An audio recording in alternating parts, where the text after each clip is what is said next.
Good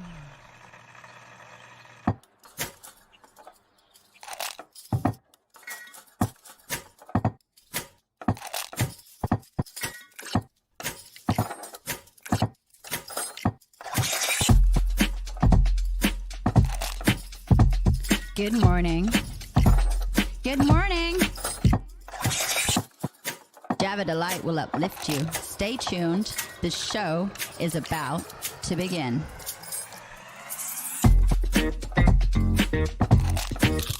Grab your coffee. Stay tuned. This show is about to begin.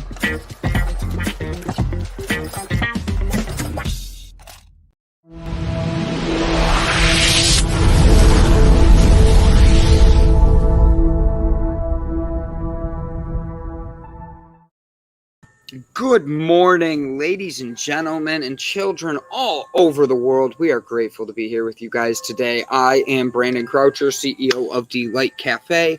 I am here with the one, the only, most beautiful girl in South Africa. She realized she needed to run around her shark training exhibits today, and she is now sitting in her backyard waiting for giraffes to come and lick her head. With my mug that says Earth needs you to give a shit. So. Earth does need you to give a shit. Like, exactly. For real. Like, oh my God, that's great. So guys, thank you for tuning in. This is Brandon. This is Ilsa over here. We are here today. It is Wednesday. Ilsa, since you can read the future right now and you're a couple hours ahead of us, how's today look? Are we going to have a good day? Are we going to have a bad day? It's going to be hot, cold. What's today look like? It's going to be cold. Well, it's been cold here by us. I'm sending you some coolness. Please send us some heat. I've got my jacket here and the vibes. The vibes might be, I don't know. I've got this underlining excitement on me and I don't know why. I'm excited. I'm just excited. Yes. What do you think it could be? Like, what's going on? I think everything that tomorrow they're fixing my windscreen of my car without me paying any excess on the insurance, which is awesome. So this weekend I can go and see how much I can sell it for, see if I can find another car. I'm busy looking for a little place to stay just for the next 6-8 months until I can go for my visa appointment, and then just getting everything ready for being unemployed next month. What happens if you don't find another job right away and you don't end up marrying Brian Tracy? I'm not going to marry Brian Tracy. I love him to bits, but I'm not going to marry him. I'm not marrying it. You've been talking about marriage and my whole, I don't know why, but it made me think when you asked yesterday's,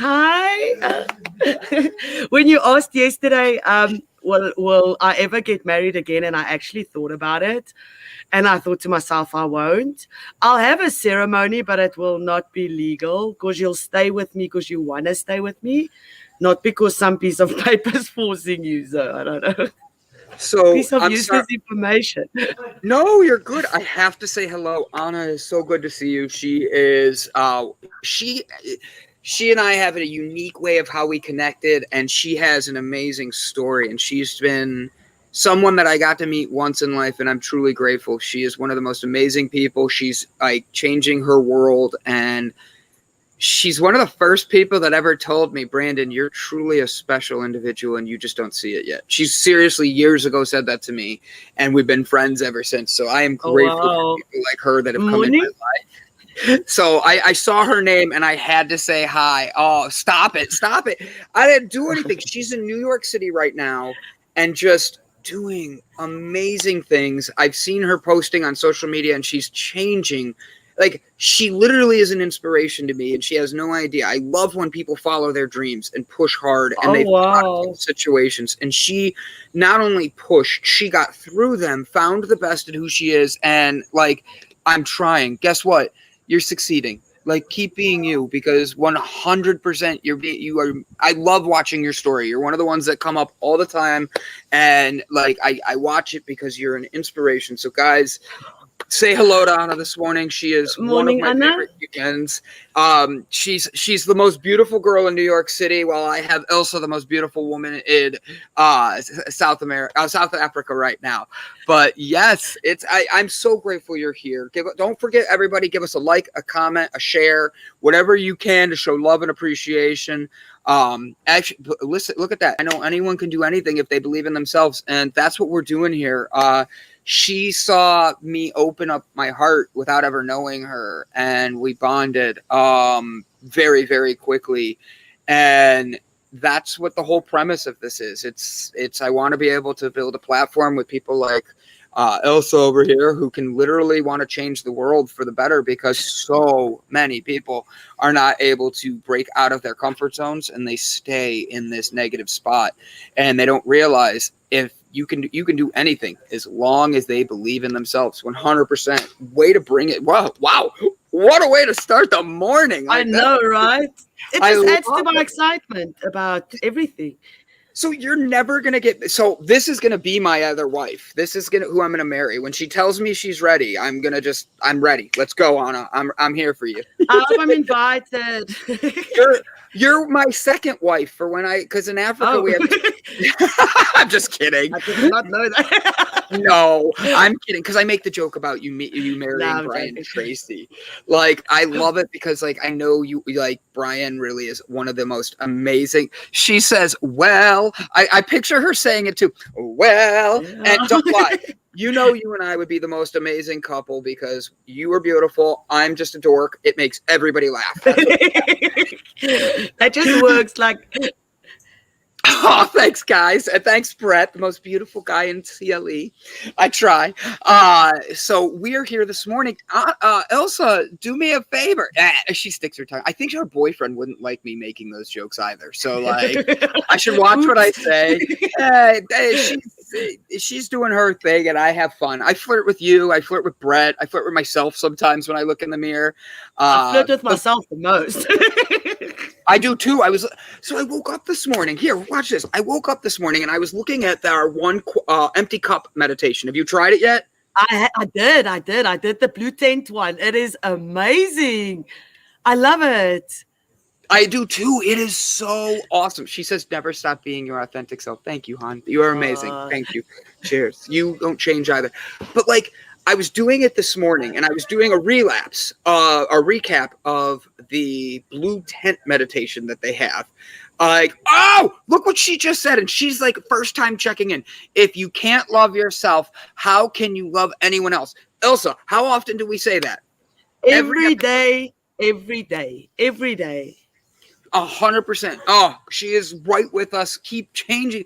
You cannot change the world until you learn to change yourself. Love yourself first, and the world will change around you.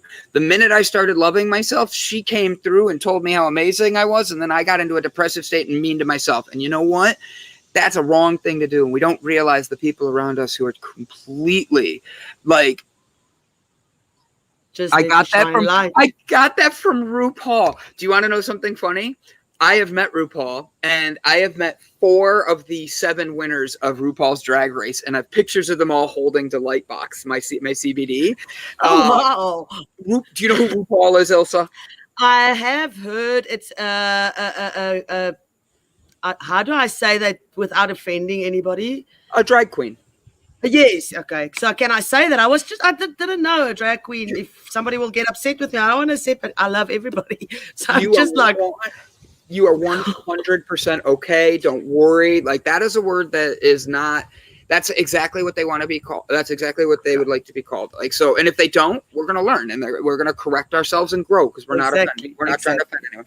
But I was listening to this meditation this morning, and I did it last night, and then I was journaling this morning, and inside my heart, I felt, put the pen down, put the meditation down, and breathe. That's what I had to do. And I sat down and I started breathing, and something just came over me. It was like, Brandon, you're going to be okay. Push yourself. Like these feelings, these things that come through you, like, You need to learn to let them flow. And I think it's funny because I did my mental health Monday, and I don't know if you saw my post on Monday for mental health, but my whole focus was on choices and how we choose to be upset, hurt, sad, aggravated by other people and their actions. So like if Ilsa was to come on and be like, well, Brandon's just an idiot, I have the choice whether to take that word idiot and think that she's right or wrong. And I have to choose, like she had the choice to call me it. I had the choice whether I accept it or not. And I used the example of like weight, like heavy weights and carrying them with you in like a backpack.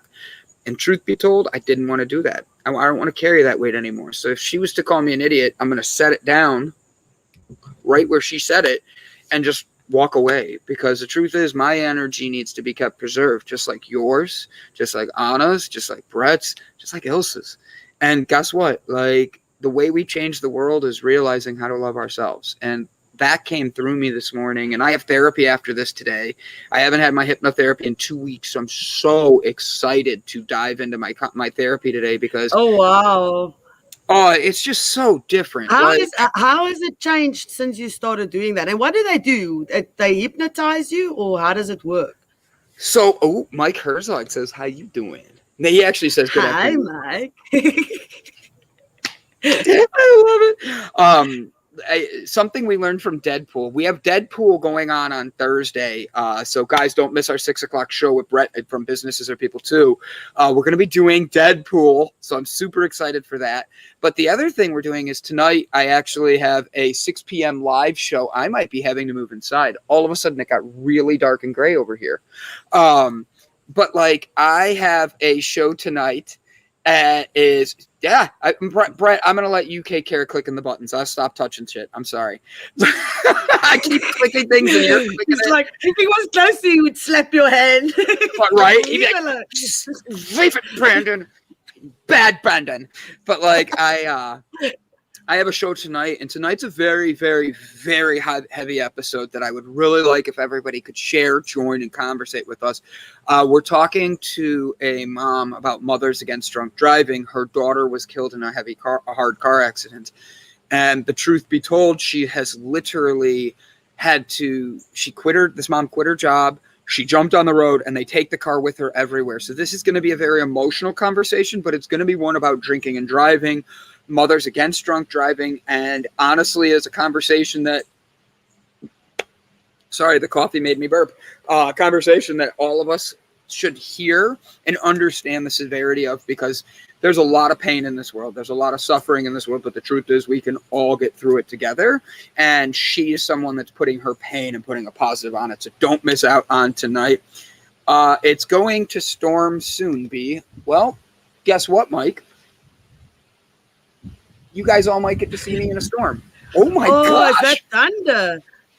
Yes. Thunder. Wow. The thunder. I heard it. The thunder. And then the wind starts blowing. I checked the weather right before I set up out here, okay? But will it not help if it rained there for the fires, or is that far from the fires? I am really far from the fires. And what I mean by really far from the fires is like a 5-hour plane ride. Oh, okay. No, I thought maybe you guys can need the help there by the rain.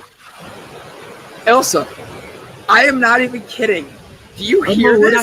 I can hear it. Was the sun just shining now? Yes! Yes! I was like, I'm watching this. Elsa, the tree next to me was standing straight up when I came out here. And it told you with a winky face, don't even start with me. I'll drive over to your house while on air and come over and give you a kiss in front of all these audience. But I'm looking and Elsa, it turned into completely gray. I feel raindrops hitting my face right now. Okay. And I'm looking around and you can see the trees are I'm like, there's going to be a tornado. Looks like there's going to be a tornado. But you not in this storm. Using signal there. You don't want to kiss me in the storm? Why not? It's so romantic. It's actually not. Or is it? I don't know. Oh. Say that again? I'm going to have to move inside. I also think you must. Brett, I need you to step in. Tell everybody I got stuck in a thunderstorm. Oh my God, it's getting worse. I kind of I just want to show you guys because it's so cool. Ilsa on her coat protects you, me. Thanks, Ilsa. Protect me. At least my clothes are finally dry. I was talking to everybody backstage this morning. I literally have washed my clothes, and this dryer has this like sensor on it, and it's supposed to tell if your clothes are dry or wet. It would not let me, after the clothes come out of the washer, turn on the dryer. It would not let me do anything to make sure that artificial stupidity. It's not artificial intelligence. I hate when technology malfunctions. Right? Like, I literally was like my shirt is still a little damp. Like, I'm like, how is it still wet? Like, I tried turning it's it back matching on. the weather. It's matching the weather. Oh my God. All right. Let me move inside. I appreciate everybody being here. Brett Gordon, I'm going to bring you in. Talk to Elsa real quick. Tell everybody about who's coming up today and who our guest is. I will be right back, guys. I'm going to move inside before this tornado. Are you kidding? I'm going to move inside to be safe because all of a sudden I see the sunshine shining through one of these clouds. And I'm like, mother effer, father. All right. I will be right back, guys. Good morning, everybody. Glad to be here with Ilsa. It's so much nicer to look at Ilsa every morning than Brandon. Not that Brandon's a bad-looking guy, but I'd much rather look at Ilsa. Oh, that's so sweet. How are you guys doing this morning?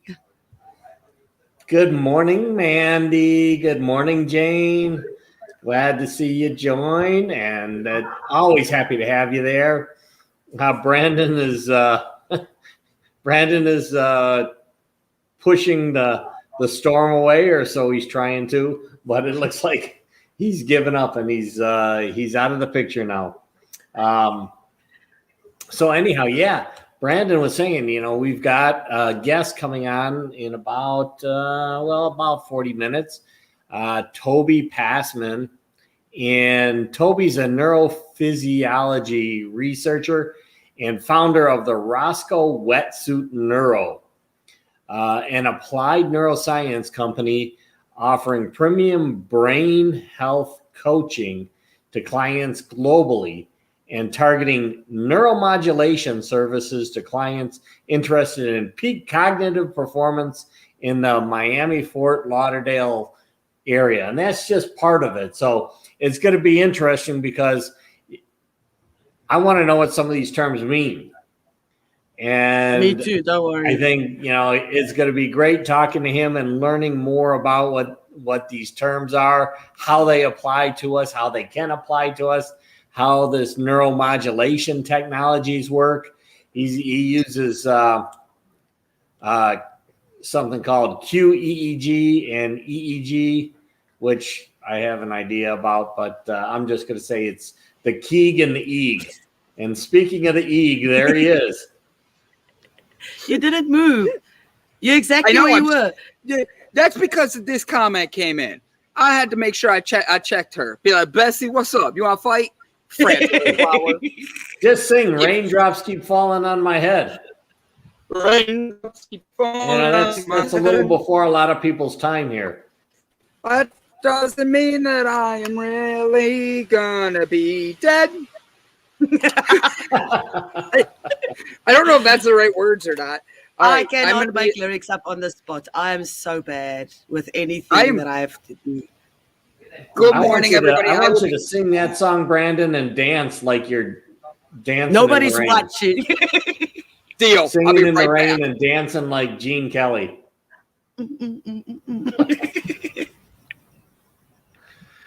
So Brandon is having, one of those kind of bipolar days. It's either raining or it's not raining. It's raining or it's not raining. So he doesn't know which way he's going to go right now.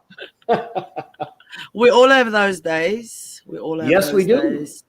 In fact, I try to let everybody know having multiple personalities is something that is normal. I was thinking the same thing the other day because every emotion has a different personality. That's unfortunate. I've been thinking that for so long. Yeah, I mean, it's fortunate. It's not unfortunate. It's fortunate. And you know, when people talk about what is my leadership style, I say it's situational. It depends on the situation, and that's kind of our personality too. We have different personalities for different situations that we're in. We need some that protect us, some that love us, some that love others, some that, you know, protect others, some that are very strong and in your face, and others that are more submissive and allowing others to care for us, because everybody needs caring just as much as we like to care for others. So multiple personalities is something that is a normal aspect, and I think it needs to be kind of recognized and encouraged as such, so that people don't freak out when they feel like they've got, you know, 2, 3, 4 different people in them, depending on the situation. That's okay. And a lot of people think they're the only ones that hear the voices. It's like, nah, we all have them. We all have them. We all have that little voice. Yeah. Look at Brandon's voice. It's like dark right now. It's snowing. It's snowing. Well, that's why Elsa put on her coat. Yes, I'm ready. Let it snow, Elsa. Damn it. That's not a good angle, Brandon. Now you got to turn it the other way, Brandon, so that the light's in your face. I can't. That's the sky. Wow, I love the ceiling in there. Oh God, that's what I was trying to line up. It's this house.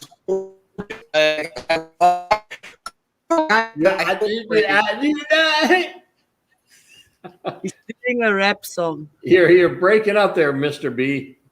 Your signal's very bad. No, it's not. It is. Are you serious? Yes, it was. Well, it was. Now it seems to be coming through a little better. All right, because I was going to say one side says strong signal, other side says weak signal. So I don't know. All right, I'm back. Let's have some fun. I'm going to try to adjust this so you guys see me. How's that? Is that better? That's awesome. It works. The light behind you is still I have nothing else I can do. Like literally everywhere else in this house, I have nowhere. That's why I've been outside doing this. And for the rain to start coming down, this house has so many windows. I'm either going to be a complete dark room that really has no light, or I have a window behind me. What happens if you shift so you're kind of in front of the window? Other way. I'm hanging off the edge of a table. Are you going to be able to hang like that for another hour and a half? Yeah. I could do this. I'll just be like, how you guys doing? Nice. It's like, remember the old TVs when you needed to move the antenna, and then they stand with the antenna like that. It's like a little bit left, a little bit right. Yeah, exactly. How's this? Does that look better? That's easier on our eyes. You know what? We got your beauty, and we don't have the sun that's just blaring in our face. All right, let's try this. We just lost you.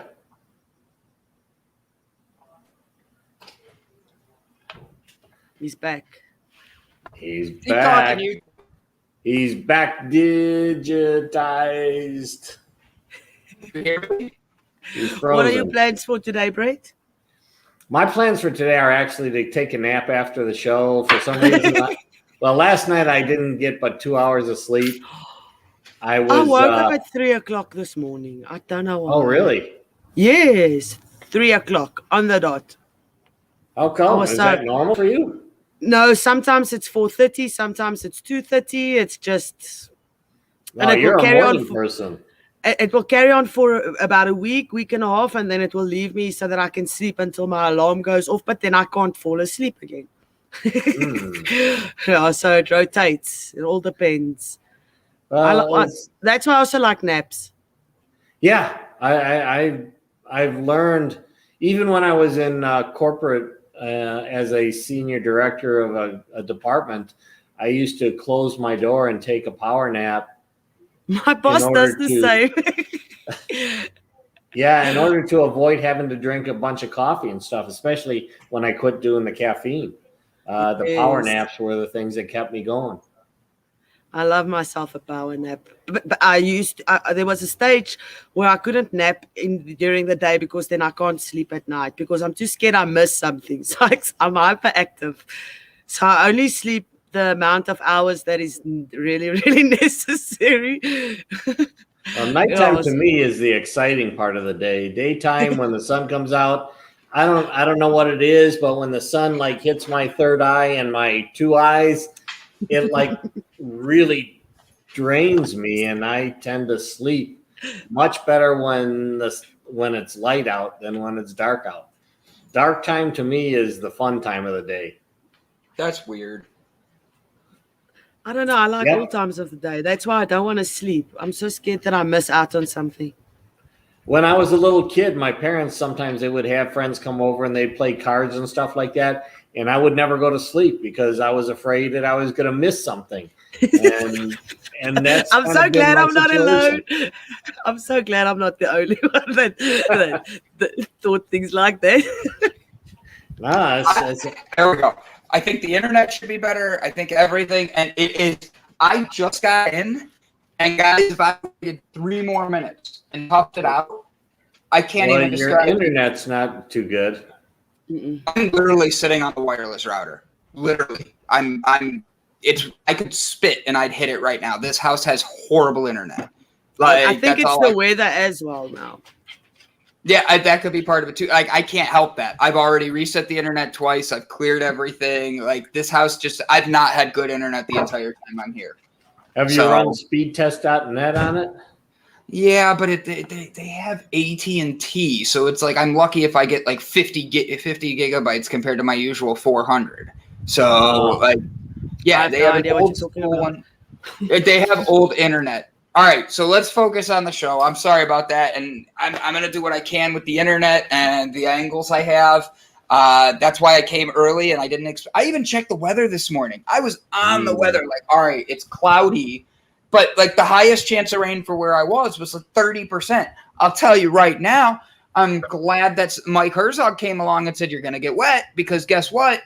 It is pouring. And when I say pouring, I'll run outside for 5 seconds, come back in, and I will be dripping. That's how much rain's happening right now. Like, rain. So, hey, whatever. I'm safe. I have internet. I'm blessed to be able to have my day with you guys. Sorry it took me a minute to run around and all that. I'm excited to be here with you. It is Wednesday. Middle of the week. Is my internet fucking gone again? Well, it was breaking up for sure. I'll be back. God damn it. I'm going to go throw the internet out the fucking house really quick. I have to do a hard reset, and I've done it once already, but I don't know what else to do because I can't get this thing to get me any better internet, and I'm in the room that the Wi-Fi's on. Now it's working again. Yeah, it seems to get worse when you move and the camera's trying to pay attention to you moving. It has nothing to do with that. Swear to God. Like, I sat yesterday and the entire episode I wanted to shoot myself in the head because it kept going in and out, and I couldn't hear half the questions that were being answered. Like, it's the internet here, even if I don't move. So, because watch, I'll move now. Oh, it does nothing. But then all of a sudden, like, it's whatever. Like, that's why you're here, and we'll move on and keep doing the show because I have to be honest, this is going to be annoying for me all week, and I've already called them and tried to fix it, and they have no idea what's wrong with it either. They say it's just something they've grown used to. Like yesterday, really? Yesterday that watching TV, they have old AT&T satellite TV, the clouds that came in, literally couldn't watch anything. And it was the first time I've tried to watch TV in like 8 months, like actually try to find something to watch. Nope. I gave up before the first commercial break because I was getting so tired of this internet. And they know it needs fixed, but they also don't care. They don't use it like I do. Yeah, if they don't use it, then what about if you go a few doors down to, isn't that where Sarah's house is or whatever? Tap into hers. I might just do that tomorrow and finish the week off there, honestly, because I'm already connected to her Wi-Fi. I already have all that. It's more irritating to be sending emails, doing things, trying to click on things, and then all of a sudden you see it just keeps spinning. And you have no idea why. And it has to be the neighborhood they're in. It has to be that Wi-Fi that they're doing. It's whatever. I'm here now, and I'm inside where I'm not getting rained on, so it's not worth me worrying about anymore. You know, Ilsa's not even paying attention. We've lost her. No, I'm sorry. I have a very upset customer today. What do you mean? His plate couldn't go out because due to unforeseen circumstances, the truck got stuck at another customer, and then he has to go right. And he can't understand that these things happen, and he doesn't want to accept that the plate will be there tomorrow morning. So now he's like trying to phone me, and I'm just sending him a WhatsApp to say, tell him he must phone the office. So just give me 2 seconds. I'm going to pull you out for a second while you take care of that. No, don't worry. You're good. Hey, that's no problem. That's like logistics, you know, and I spent years in logistics, and nobody complains about logistics when they're working. In fact, nobody even knows what logistics is until it's not working. And then you hear all about it. So, you know, it's $1 trillion industry that people don't know about, and you shouldn't know about ideally. Yes. Because it just happens. But when it doesn't, you hear about it. So I swear to God, Brett, can you hear me? Yeah. But you're breaking up at times. It's got to be something in the house, because even my home even my cell phone isn't picking up the signal. I can't even get YouTube to play right now. Wow. Dead serious. YouTube is just spinning and I'm looking at it. So yeah, maybe you're on the edge of the network for AT&T or whatever, and they're barely catching you. Maybe I'm on the edge of the network. Maybe AT&T sucks, and that's why people like John Oliver have shows that make sure every episode they make fun of AT&T. Because I've hated AT&T. I've had AT&T 3 times in my life. Every single time, I want to get rid of them. I'm not a fan of AT&T, but I know that AT&T has these issues. There again. Yeah, we lost you again. I mean, you're frozen. So now we see you a little bit. Just say talk. yeah, that it does. So it's going to be an interesting. It's going to really stress your neuroscience and neuromodulation today. Yeah, especially because I'm trying very hard to be patient. And I'm standing in the room with the Wi-Fi, and I've been working on this already for over an hour this morning, just trying to get this to work. So I apologize to everybody. I'm going to move on from it. And if the signal keeps going out, I apologize. There's nothing I can do. It's not my internet, so I can't call. Yeah, now you're solid. So, but it's going to do that the whole time. Just you guys are seeing it. I was watching it. What it reminds me of is Wreck-It Ralph when he wrecked the internet, and with the glitch and all that kind of stuff. Yes, 100% yes. Penelope's a glitch.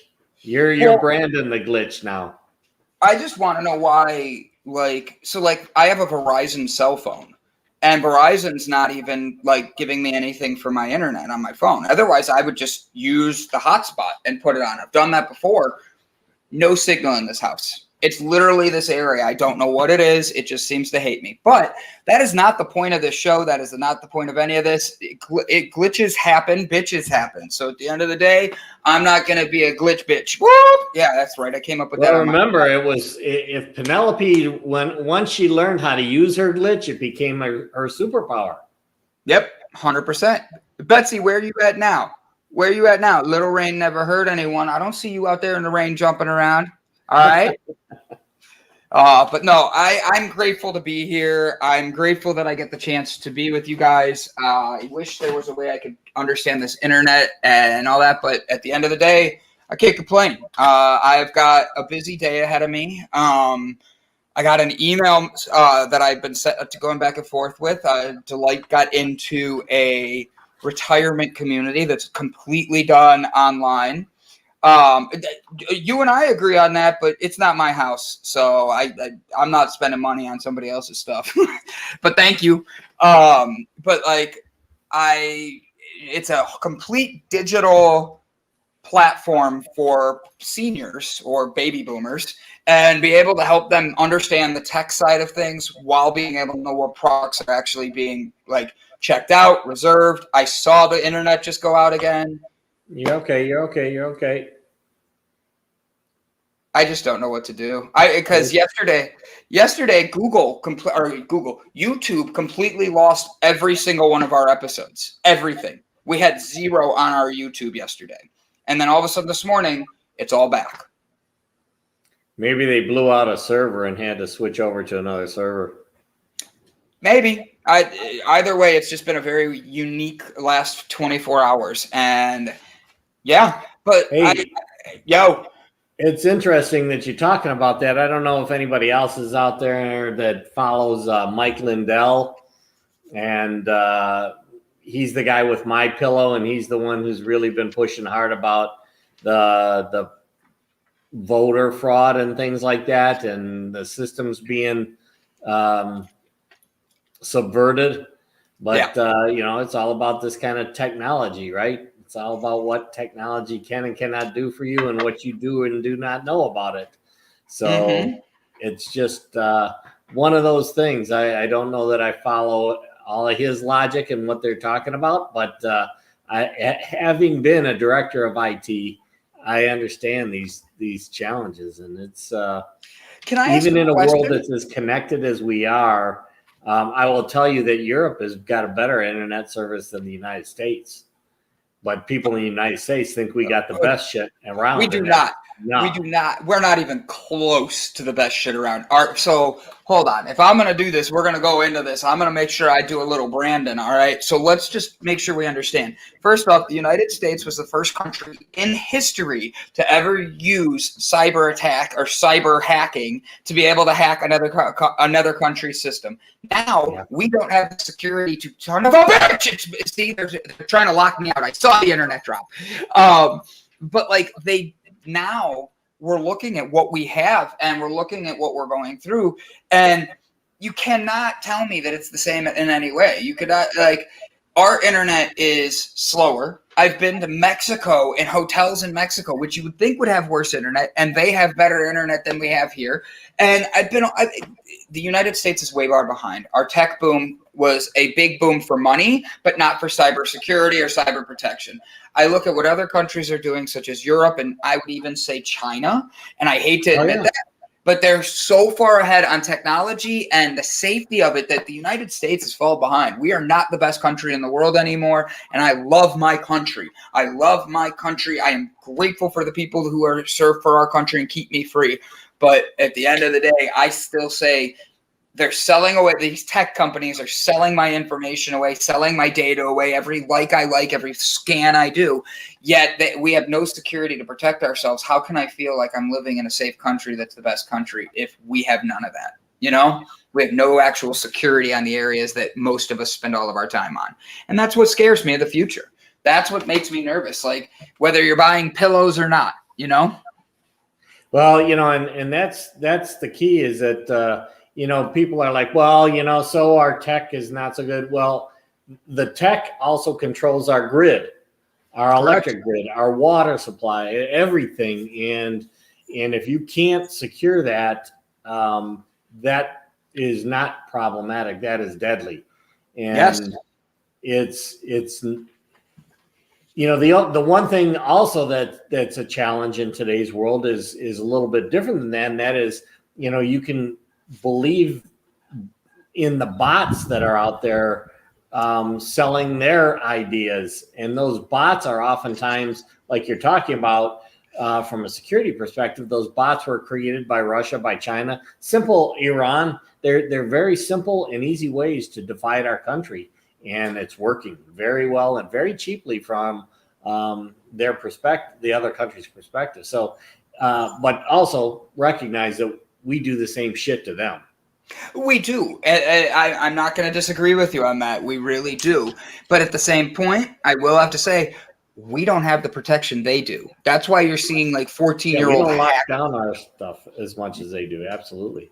No. Actually, I want to jump onto a quick conversation without going into a negative one. But Elsa, how is the lockdown going in South Africa? How are things happening there? Like, are you is it changed? Is it anything, We're still on level 3, which they opened the bottle stores until between Mondays and Thursdays, Fridays, Saturdays, and Sundays. People can't drink, and they opened the restaurants up till 9 o'clock, and then they must close because curfew is 10 o'clock. I don't know when the president is talking again, and I think they had the senior registration because they register according to ages, age groups here in South Africa to go for their vaccination. So I think they had the senior now, that they still busy vaccinating. Really? No, so it's, yes. I did not know that. With us, I know that they have changed some regulations. I believe that, Brett, tell me if I'm wrong, but it's down to 15 now. You can go get a shot. Is that correct?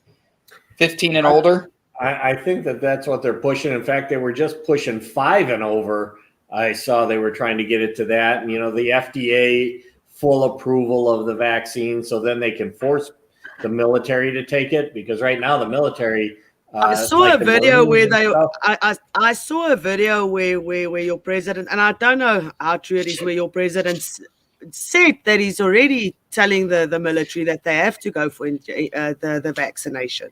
Well, right now, my sister was a JAG in the Navy, which is a lawyer in the Navy, and she said, they can't force that on the military right now because it's not an FDA fully approved vaccine. And the Marine Corps general has basically said, I don't give a shit if it is approved. I'm not going to force the Marines to take it. That's which could eliminate him from his position once it becomes an FDA approved thing. That's my question is why are they using humans as testing subjects? We are using the entire world as a test right now. It's only the people that haven't got a vaccine that are actually your baseline. Mm-hmm. Because so many people are getting the vaccine, you don't have a baseline or that group that doesn't get it to compare against what's going to happen in the long term.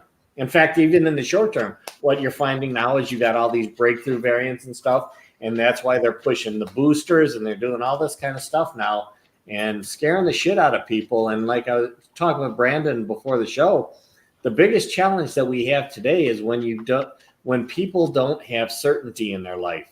And what's happening right now is there's just constant uncertainty, and that's causing this mental stress and the physical stress from the mental stress, because stress causes dis-ease, and dis-ease generates disease, and it creates a body chemistry that actually is great for the virus and things, because you're drawing down people's natural immune systems. That's why I think a lot of people's immune systems from last year to now is already lower than it was just before the COVID, because everybody's sanitizing. So your body's not getting a chance to build up the antibodies that it used to against all the other flus. And I think that the thing that we need to remember is, like, a lot of us are in this, and there's so much confusion. There is a lot of people who, like Brett and I, can sit here and have this conversation about, like, oh, the jab, oh, it's FDA approved, it's not FDA approved, it's all these things, and you're always going to have someone that has an opposite opinion. But the thing is, how do we find the facts? That's what needs to be the honest thing, because having emotion behind it, I could sit here and be like, Brett, you were a boomer. Trust me, I'm saying this in love. Please know this. I want to make sure I emphasize that at first, because I respect the hell out of Brett. But, like, Brett, you're a boomer. What the hell did your generation do? You guys polluted. You guys this. We didn't change things, and we could blame you. But at the same point, you could turn around and be like, look what kind of economy we built. Look what we taught you guys how to do.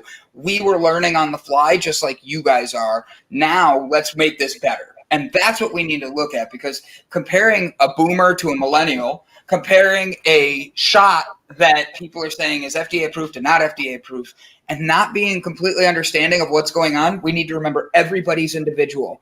And I hate you so much, Mike. I heard another rumor. Thanks to TikTok, people put everything on TikTok that says they think that the COVID is only targeting people with certain blood groups, or it's more severe for people with a certain blood group than a different blood group.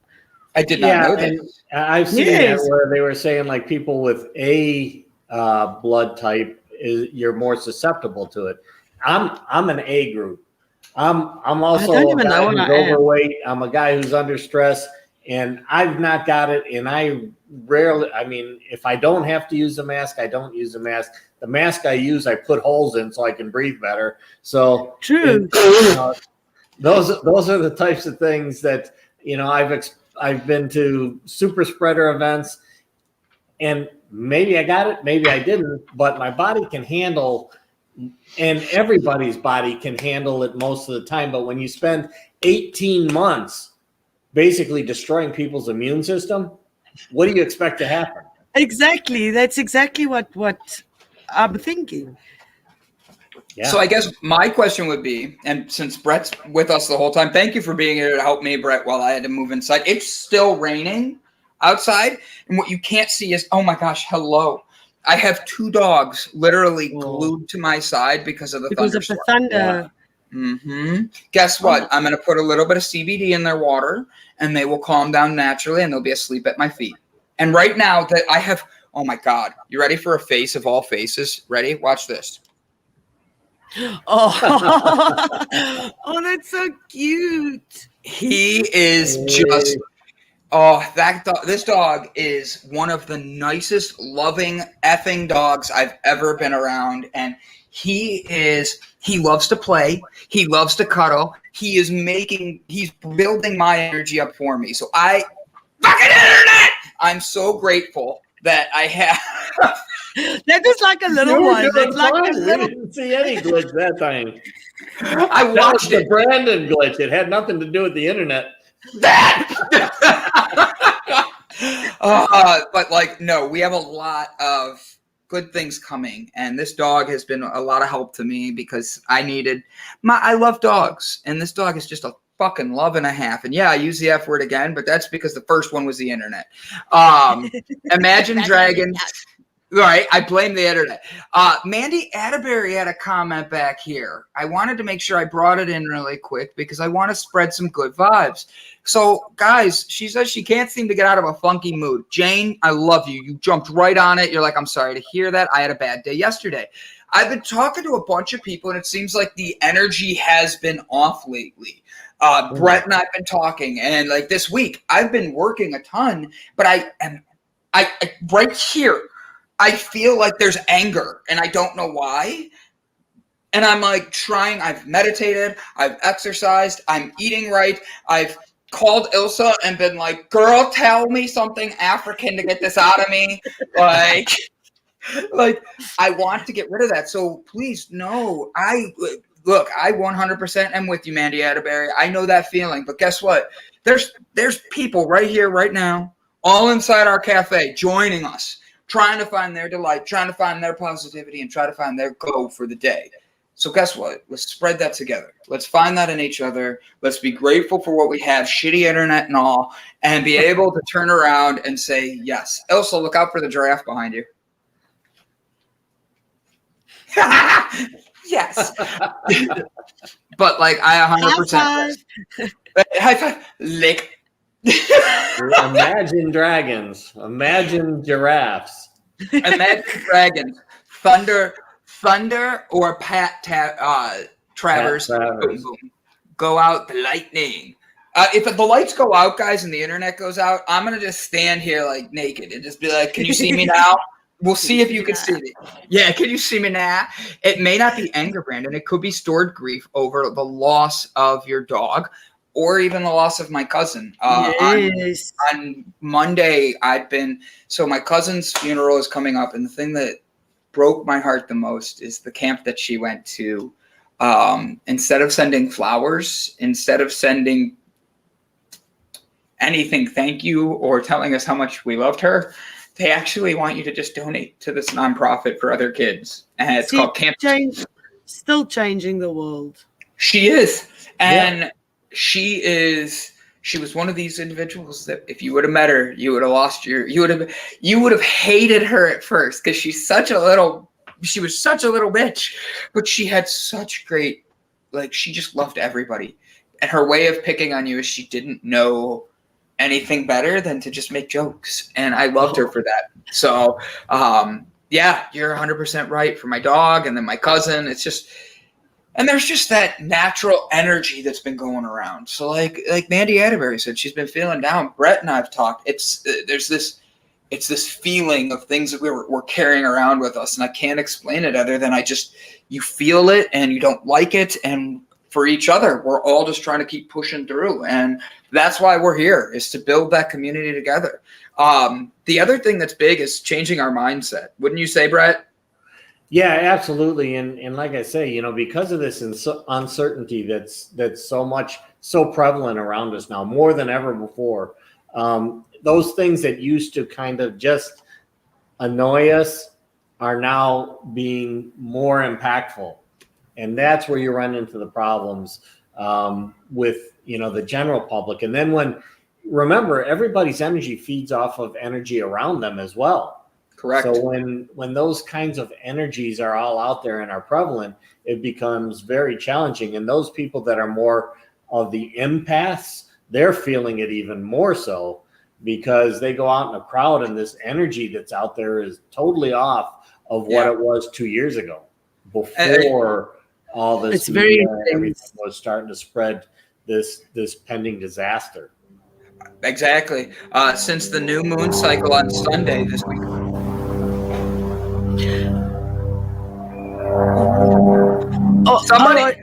Somebody's helicopter's taking off. The helicopter's looking for the giraffes. They're probably chasing a hijacker or something, and yes, it's a helicopter. I thought it was They got the camera on Yes. Guys, we're witnessing a live episode of Cops South African style. Ilsa, run! They're looking for me. The drone is bringing her pizza. I love it. I love it. Oh yeah. Oh, there it is. We both used them now. And I use Brett's. So. Oh my God. I wanted to use Brett's. Well, fine. Go ahead. I'll use Brett's for tomorrow. Okay, deal. You get to use Brett's tomorrow. Use Gavin's. Then we're just going to keep going. So today we actually have a very amazing guest coming on, Tony Pasman. And if I'm saying his last name wrong, guess what? Blame Ilsa. Today, Toby is a neurophysiologically researcher. I know I pronounced that. Neurophysiology. Physiology, thank you, researcher and founder of Roscoe's Wetsuit Neuro, which I'm assuming has something to do with Rocco's modern life. An applied neuroscience company offering premium brain health coaching to clients globally and targeted neuromodulation services to clients interested in peak cognitive performance in Miami, Fort Lauderdale area. So he works with your brain to make sure your brain functions to the highest cognitive performance. I'm going to be like, all right, first question off the bat. Make my brain do something cool. Make me how can I make stuff float? I want to see my coffee mug float in front of the camera for everybody, just without me holding it, Mine. Look at that.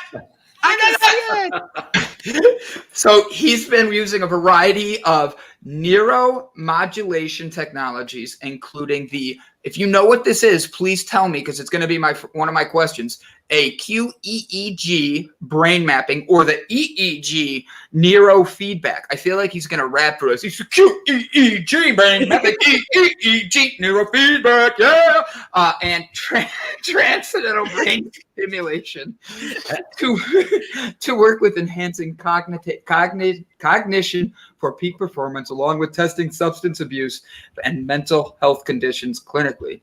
He's seen firsthand how powerful, life-changing this technique can be for people suffering from debilitating mental health conditions who've tried numerous other treatments to no avail.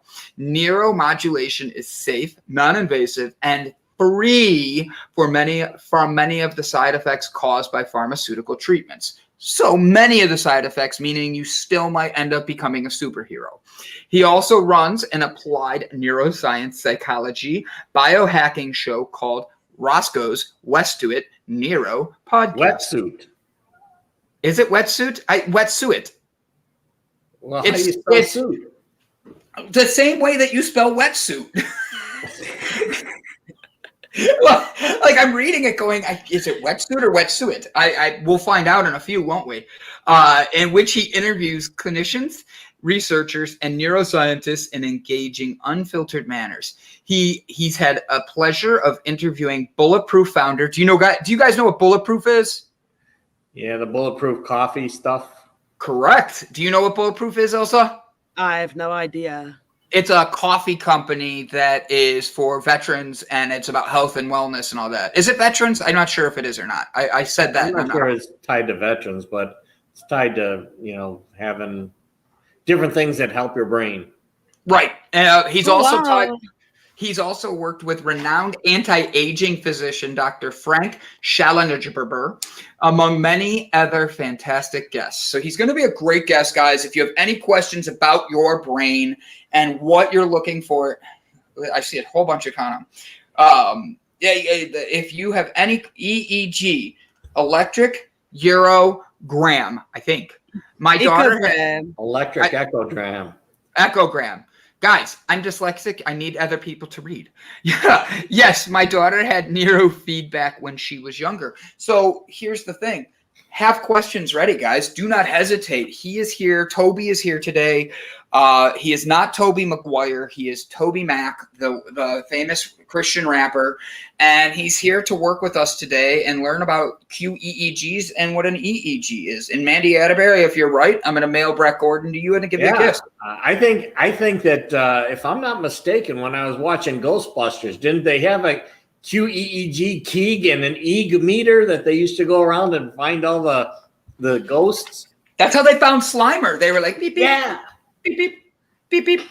They found that QEEG. Yeah, they're like, EEG, EEG, there he is, EEG. Can I get Ilsa to snort this morning? That would be my dream scenario. Like, the goal by the end of the episode is to get Ilsa to not just laugh, but snort, all right? That is my goal for the end of this episode. Everybody, I need your help. Help me to get her laughing, and if we get this out of her, I'm going to be ecstatic, all right? I must be careful. I do it quite often. See? Mary Jane, Miss Jane, and Dr. Jane. I'm going to call her Dr. J. And then, so am I, Mary Jane. We're all dyslexic. So, guys, when you make fun of my reading, please know I have a backup crew ready to attack you for making fun of people who don't read good. I am with, what's his name? That joke just failed miserably. The one that was... the guy, Ben Stiller, and he's a male model for the school for children who Zoolander. You owe me. We both were like, it's because you're in South Africa. The universe popped at the same time, and there was the delay on the screen. We had it, Ilsa. I got you, girl. Blue Brett, Steel. Yeah, Blue Steel. Hold on, I have to turn right.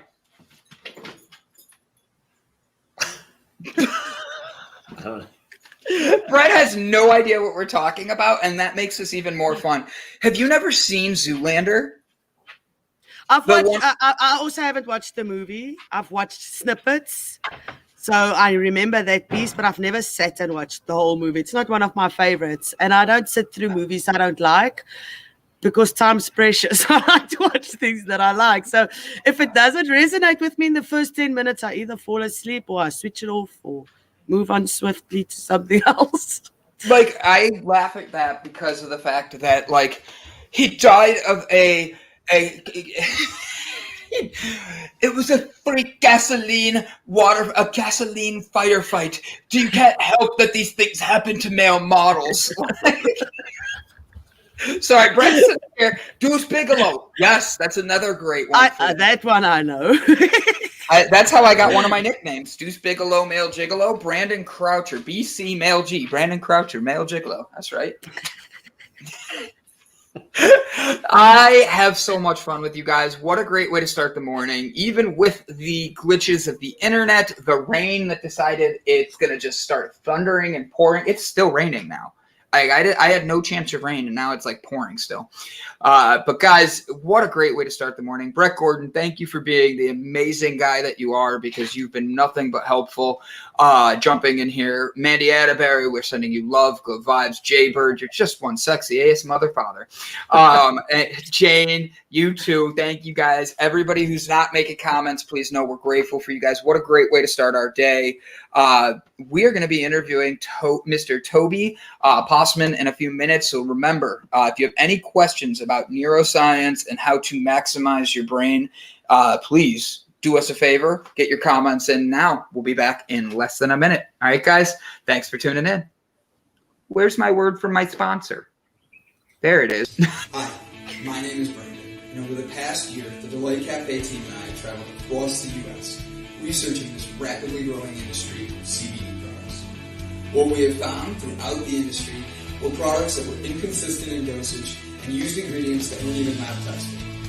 Products with chalky textures, bitter aftertaste, and worst of all, confusion among the CBD consumers. That's why we created Delight Cafe. A 15 milligram, lab tested, all natural, water soluble hemp CBD powder pack. It's odorless, colorless, and tasteless. Add it to your favorite drink of choice, wherever, whenever, on the go. Quickly find your calm, your balance, and your delight when you need it most.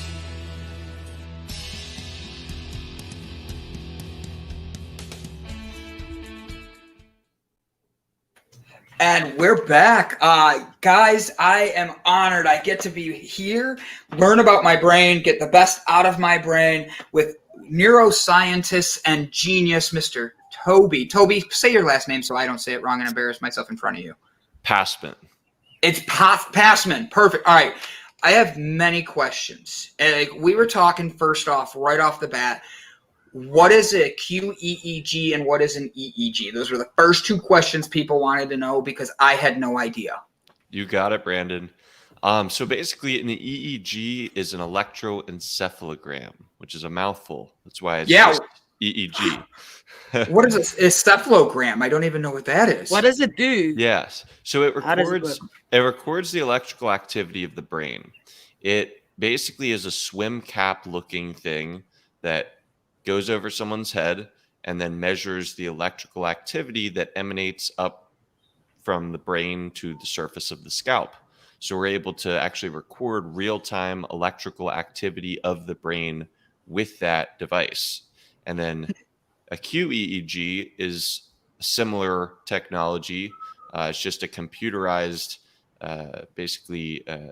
algorithm that the EEG data goes through, and then you get these visualized images of the brain activity. So if you guys have ever seen, or your listeners have ever heard of brain maps or brain mapping, where you can see kind of the different areas of the brain, and maybe they're lit up in either warm or light colors, that's a QEEG. So it's a similar technology, basically just a different way to visualize the data.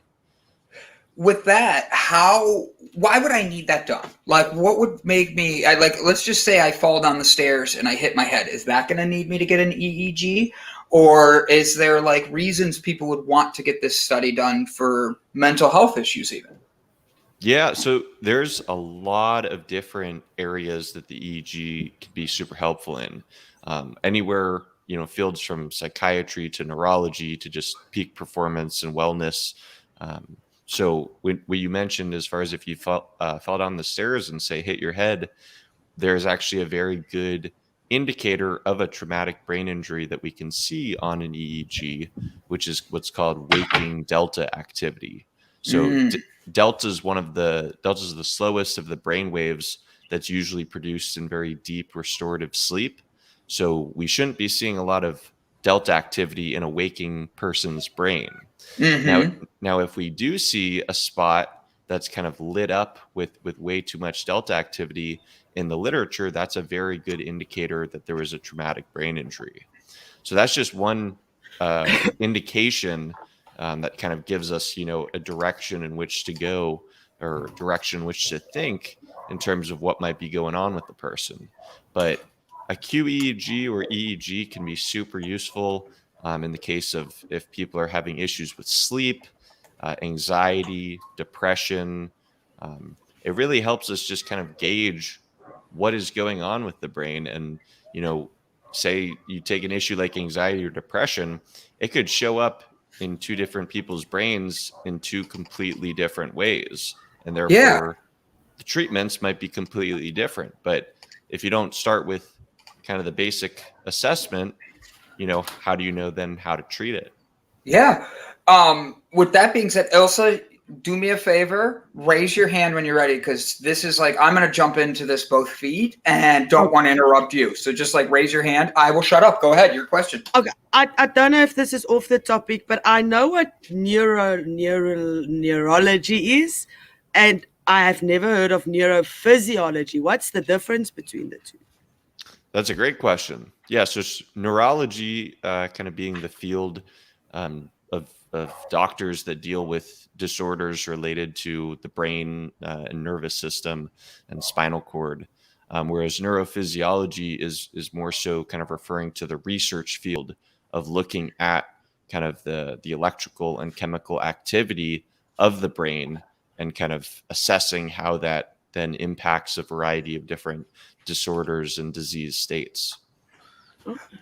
With depression and that, you were saying mental health. Can you, if somebody's in a meditative state, but they have mental health issues, can you see the difference in their brain waves of how a person can, I don't want to say heal themselves, but help themselves?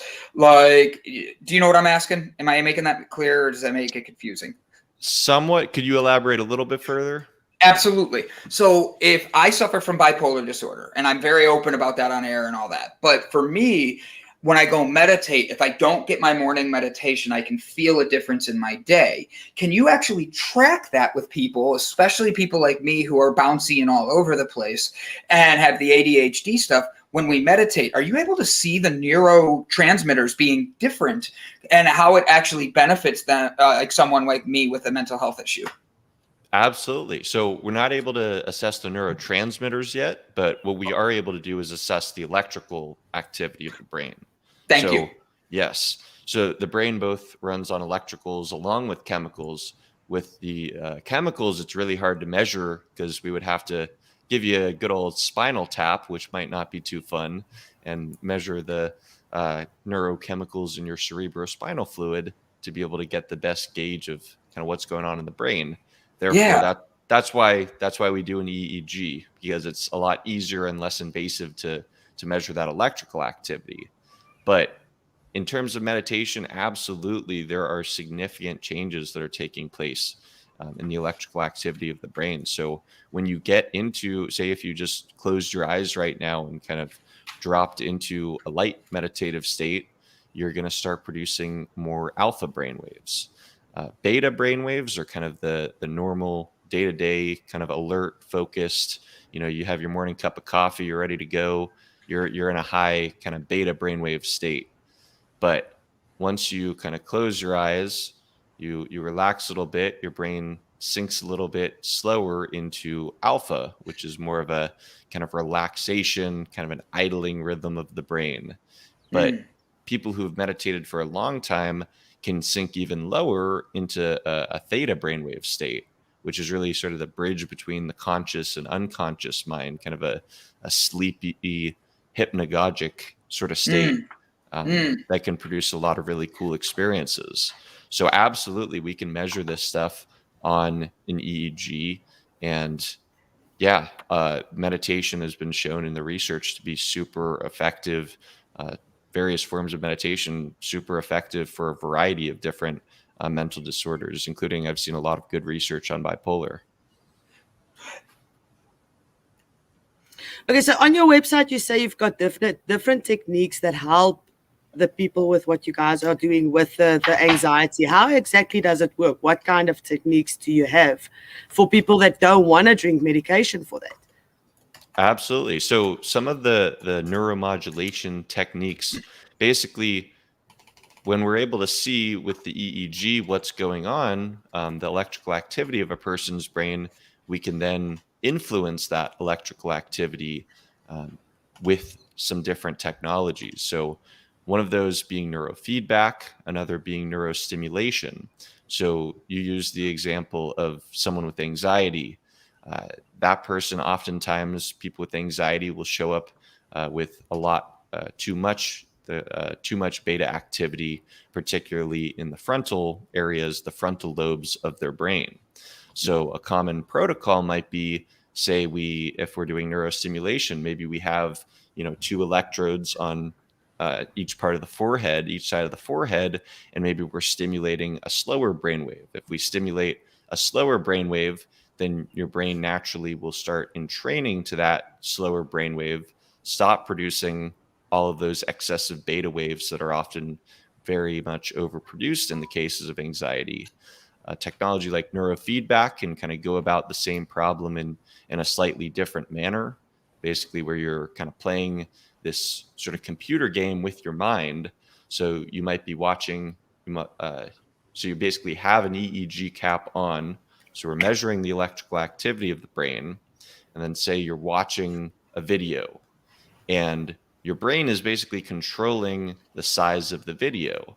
So if in a case of anxiety, we want to be rewarding some of the slower, if someone's able to produce more of the slower brain waves that are more calming and relaxing, we want to reward that. So how that might look is that the video that you're watching would get bigger as you start dropping into a kind of slower, more meditative brain state. And then, so that's the positive feedback.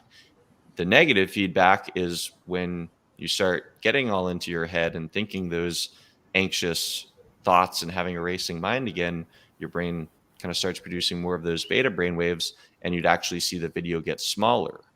So it's real-time feedback. Your brain is basically controlling the size of the video, and you're basically getting either rewards saying you're doing good, brain, keep it up, or no, you actually, you're not doing too good. We need to change course a little bit. Right. So yeah, that's how those couple technologies kind of work.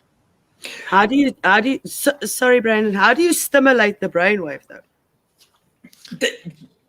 That was going to be my question. Good question. Yeah. When you said stimulate, I'm like, how? Wait. What do you do? Perfect. We see Great why we question. get along. Yes. That energy. Toby, I love your voice, by the way. Do you record meditations? Like I picture him being like, close your eyes. He looks like one of my friends that's on a radio station here in South Africa. He's got exactly the same. His name's Yaku. He's got exactly the same face as you. So it's such a familiar face. Toby didn't know his doppelgangers in South Africa. Wait till you I've got to go meet this guy like ASAP. Yeah, right? Stand next to each other, see if the voices match up. What is that? Freaky Friday, switch each other, Right. That would be I awesome. credit it to my 2 years of podcasting. I feel like when I first started and started listening to my voice, I'm like, no, this isn't it. My voice maybe I have freaks to me alter out it a little as bit. well. I don't listen to anything because I go like, is that what I sound like? No way. I think that's funny because the other day I was in a meeting and all of a sudden something started playing in the back. I'm like, what is that? That person sounds so bad. Oh, it's me. And I had to go back and turn it off. I'm like, how did this even turn on? But all right, I'm sorry. Hold the guys. Right. Yeah, exactly. In the background of my computer, it's my voice. So, Toby, how the stimulation, like Elsa asked, I'm sorry, I want to make sure I get that question in, not just flirt with you and tell you how awesome your voice is, because Elsa's looking for a green card to marry you right now. So I love you, Elsa. Yeah, I could keep talking about how great my voice is, but I think, it'd be great to address that very good question as far as how the brain is actually stimulated. So in the case of like neurofeedback, there's actually not any external stimulation. Your brain is basically just getting the signal, the feedback, whether it's doing a good job or bad job, and then alters the brain activity kind of based on that operant conditioning, whether it's receiving a reward or not. But in the case of neurostimulation, we actually are basically passing electricity between two electrodes. So those electrodes, there's a current that's being stimulated. So you could basically plug in whatever sort of frequency that you want, whatever sort of electrical frequency. So say if we did a 10, you set it on the computer that we want to do a 10 hertz, 10 cycles per second stimulation. That correlates to an alpha brainwave frequency, because alpha is anywhere between sort of 8 to 12 hertz. So basically, the way the neurostimulation works is the person who's setting it up, the clinician or technician, sets the specific electrical frequency, and then when the brain gets that frequency basically input, it starts entraining. The cells start all producing that same electrical frequency that is being stimulated. My question is going to be a weird one. Electroshock therapy. That seems like something that would be horrible for people to do, but it's something that you're still hearing about that's being used for mental health patients and stuff. Have you noticed any significances with shock therapy? It's a weird one. I know my question's weird, but I'm picturing it with what we're talking about and stimulating the brain, and that's what they say with shock therapy. Have you noticed any patterns with that or anything like I want to say justify it, but I think that's the wrong word I'm looking for. Yeah, no, that's not a weird question at all, because that's actually, Brandon, that's the number one thing when I start talking about neurostimulation to people who might not be too well acquainted with it. They're starting to think, oh, is this, you're going to shock my brain? Is this the one flew over Like the in cuckoo's silence. nest? Exactly. I wrote your mental hospitals. Yeah. I mean, so the only couple, basically the reason that this comparison or this kind of misconception still exists, that what current neurostimulation is because they both involve electricity. But with electroshock therapy, the actual electrical input is on a way, way greater magnitude. So it's basically you're getting a way larger dose of electricity, somewhere I believe in the neighborhood of like 500 to 700 milliamps, whereas the neurostimulation that I work with, we might stimulate anywhere between 1 to 2 milliamps. So it's a way different dosage. It's almost, thinking about, say, taking, two drugs that both work on the serotonin system. If you take an SSRI antidepressant every day, that kind of gently boosts the levels of serotonin and is something that's, relatively sustainable for most people. It can take it every day for a long time. Whereas you take a drug like MDMA, which very strongly stimulates that serotonin system and just dumps a ton of serotonin into the synapses in the brain, that's something that's not sustainable in terms of taking it every day. And it all comes back to the dosage. They're both working on the same neurochemicals in the same way that both the low intensity neurostimulation I work with and electroshock therapy, they're both working on the brain from an electrical level, but just completely different dosages, which have completely different effects. One of our viewers have epilepsy. Will this help for that? That's interesting you mentioned epilepsy, because that's actually one of the things we got to be a little bit careful with in terms of neurostimulation.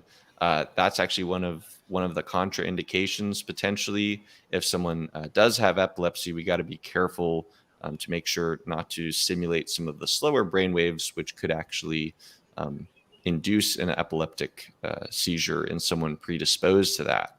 But there is really good research on neurofeedback with epilepsy. So that's kind of a safer option when it comes to epilepsy. But epilepsy basically is, the sort of uncontrolled electrical firing of different parts of the brain. The brain kind of goes haywire and starts just producing very wacky electrical activity.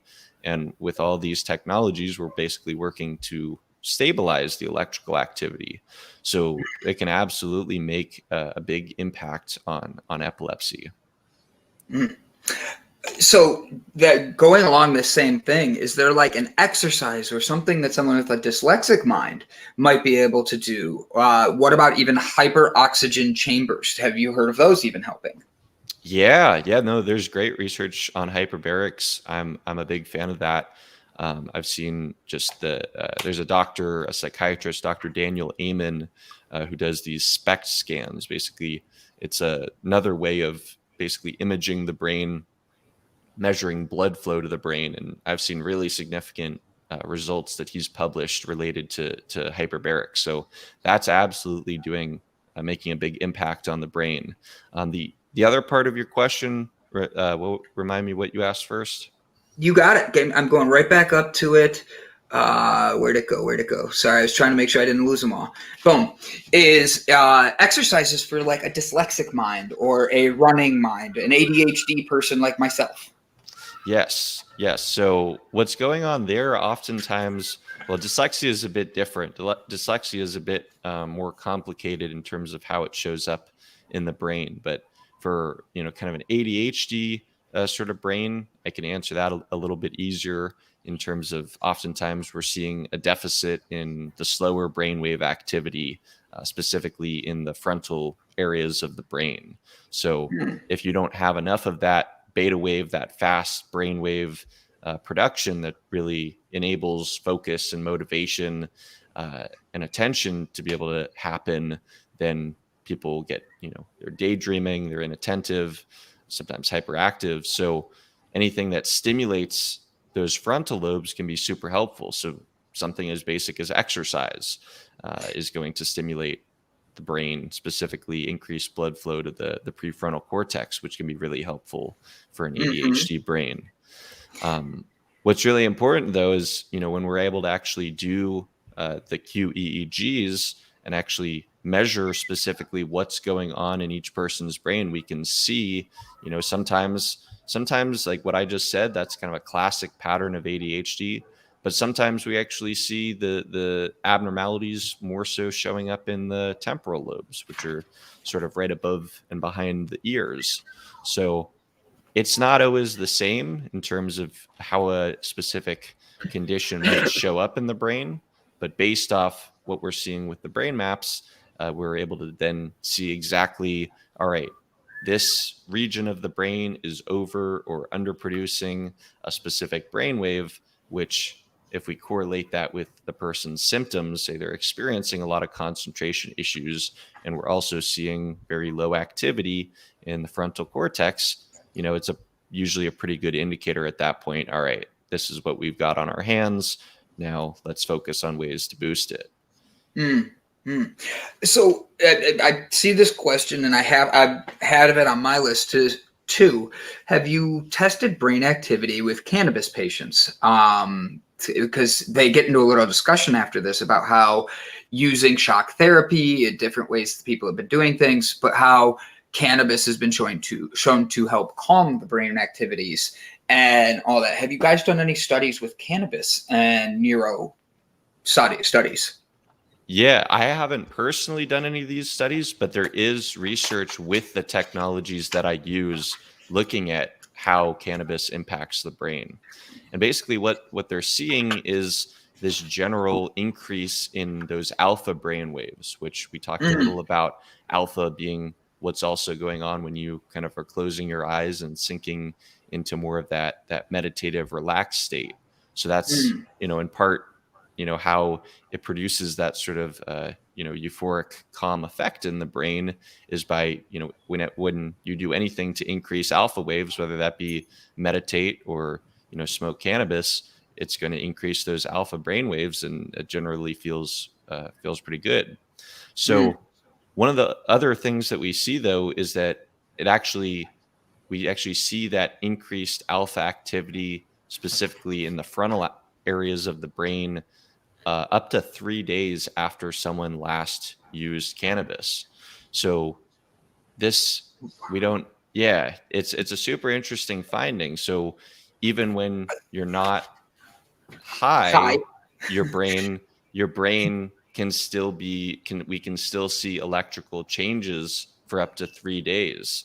So I'm not sure exactly the mechanisms in terms of, we know THC, is like fat soluble, so it's stored in the body, in the different cells, brain cells, Yeah. for long periods of time. So there's basically kind of just this immediate spike in that alpha brainwave activity, and then a slow decline if a person doesn't smoke, for 3 days. It'll kind of slowly go back to normal. But that's a super interesting effect, because a lot of drugs, you'll just see, some the brainwave activity be altered while a person's on it, but then once they're off it, it'll just kind of return to normal. So it's really interesting sort of 3-day finding in the research. I'd never heard that before. That's fascinating. Like I as a smoker, like I own a weed company, so I should be a smoker. Like I kind of goes hand in hand nowadays. But like, would that have an effect on somebody who maybe smokes more? Because you're saying it's 3 days, but it's like medicine. If I have a medicine that I'm taking, I can build up a tolerance, and the doctor has to keep giving me a little bit of a stronger dose. With cannabis, it could be the same thing. Do you think that effect would last longer? Or I'm asking like a very vague question that they haven't done research for yet, but like, I'm thinking of the long-term effects of people that have been smoking and how it would affect the brain. That's a great question, and one that I'm not sure has been specifically studied with this technology, but almost what I would sort of be predisposed to think is that maybe there'd actually be, for kind of a someone who smokes, a lot, say every day, there might actually be less of a significant change in the different brainwave activity, just because it's something that, has become, the person's body has sort of gotten adjusted to. So if someone, smoked for the first time, we'd probably see crazy brainwave activity going on. And then that would probably show up in the person being very intoxicated and out of it. Whereas, you take someone who smokes every day and is able to do all of their, whatever it is, their activities that they need to do while they're high. So I would almost think that there might be less of a significant alteration in that brainwave activity in kind of chronic smokers. Fascinating. If you need subjects to test, I was gonna say the same thing. I was like, look, you guys was like, I'm willing to help for mankind. Get in line, guys. I'm sure there would be no shortage if I was trying to do a study like that. What if I bring like Cheech and Chong or Snoop Dogg? Would that get us moved to the front of the line?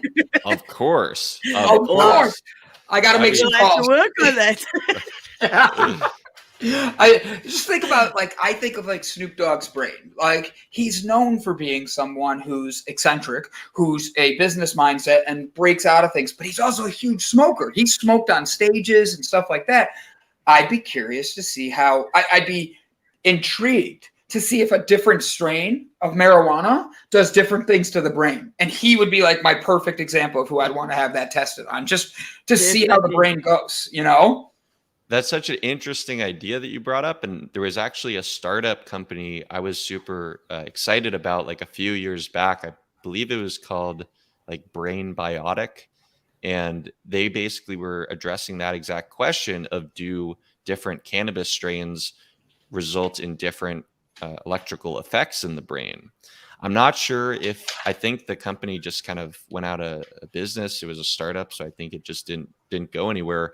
But that's the question that they were looking to address. And I mean, I've wondered the exact same thing in terms of, with you take, a sativa strain that someone smokes in the morning and is going to be more energetic, and someone's able to increase their focus, versus a strain that is more indica leaning and they're getting a much different kind of couch locked sedative effect.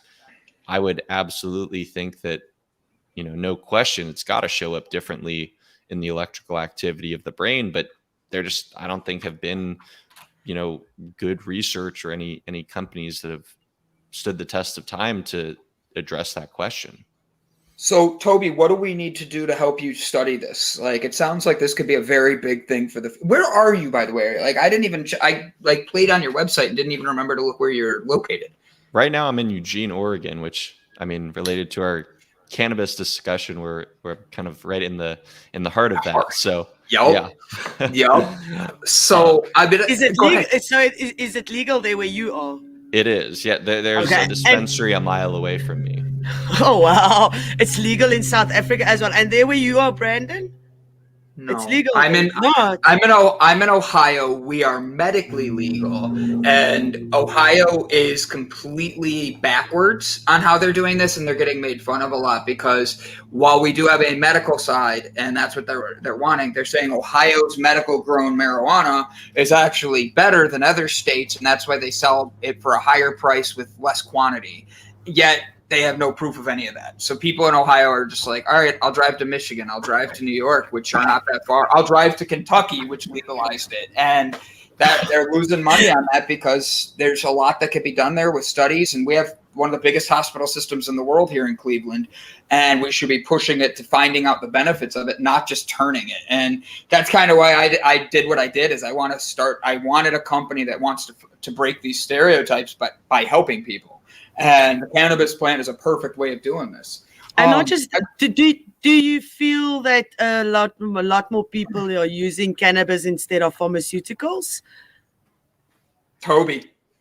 Me, I think just from what I've seen, definitely that seems to be the case. I mean, I know the pharmaceutical companies are definitely endangered by cannabis. I mean, what was it? I think in Arizona, there were like a lot of like big lobbyists that were all like, from the manufacturers of like OxyContin, and they were all putting tons of money into opposing the legalization of recreational cannabis because they knew that a lot of those people who are hooked on their painkillers would probably then shift over to cannabis. So I absolutely think, that's the case. If cannabis, I think, has shown efficacy in treating a lot of different conditions that drugs, traditional kind of Western medicine drugs, just produce so many like side effects, and people don't want that.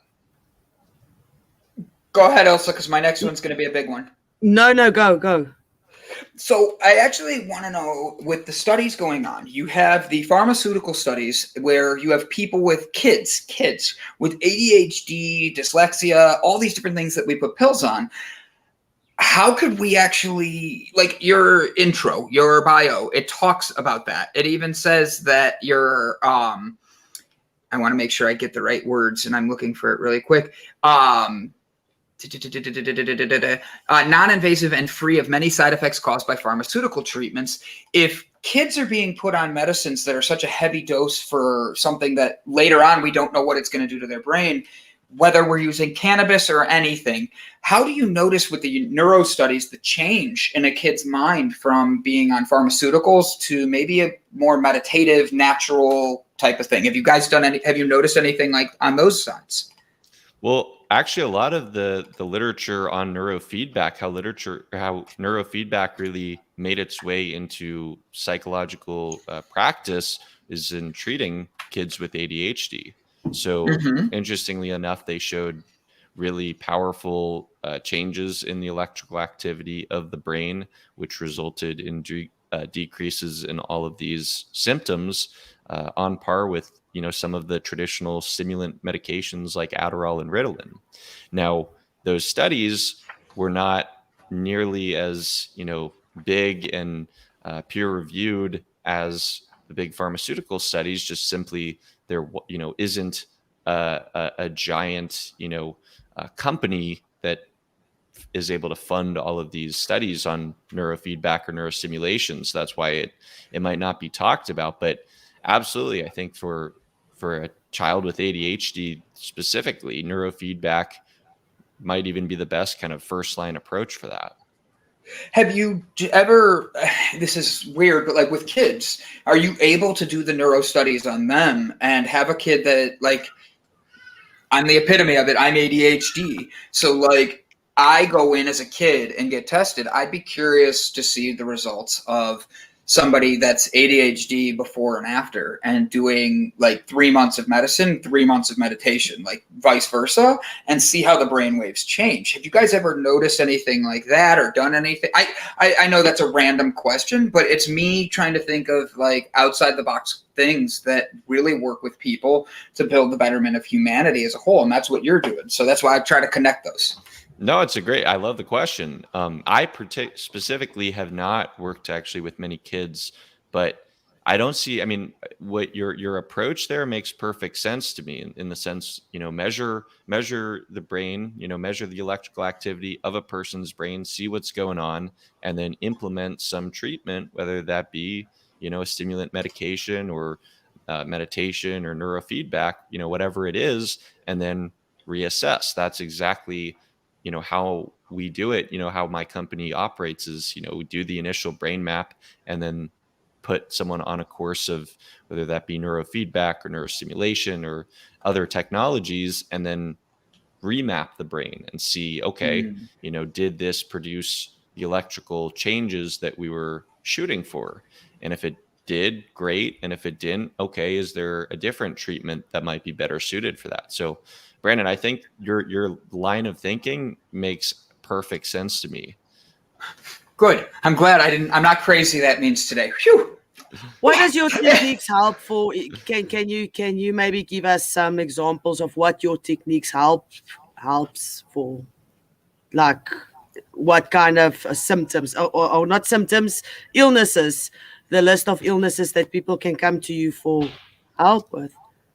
Yeah, so I guess I'll just preface by saying, so with my current company now, I'm not actually a licensed psychologist, meaning I can't claim to treat any specific psychiatric or neurological disorders.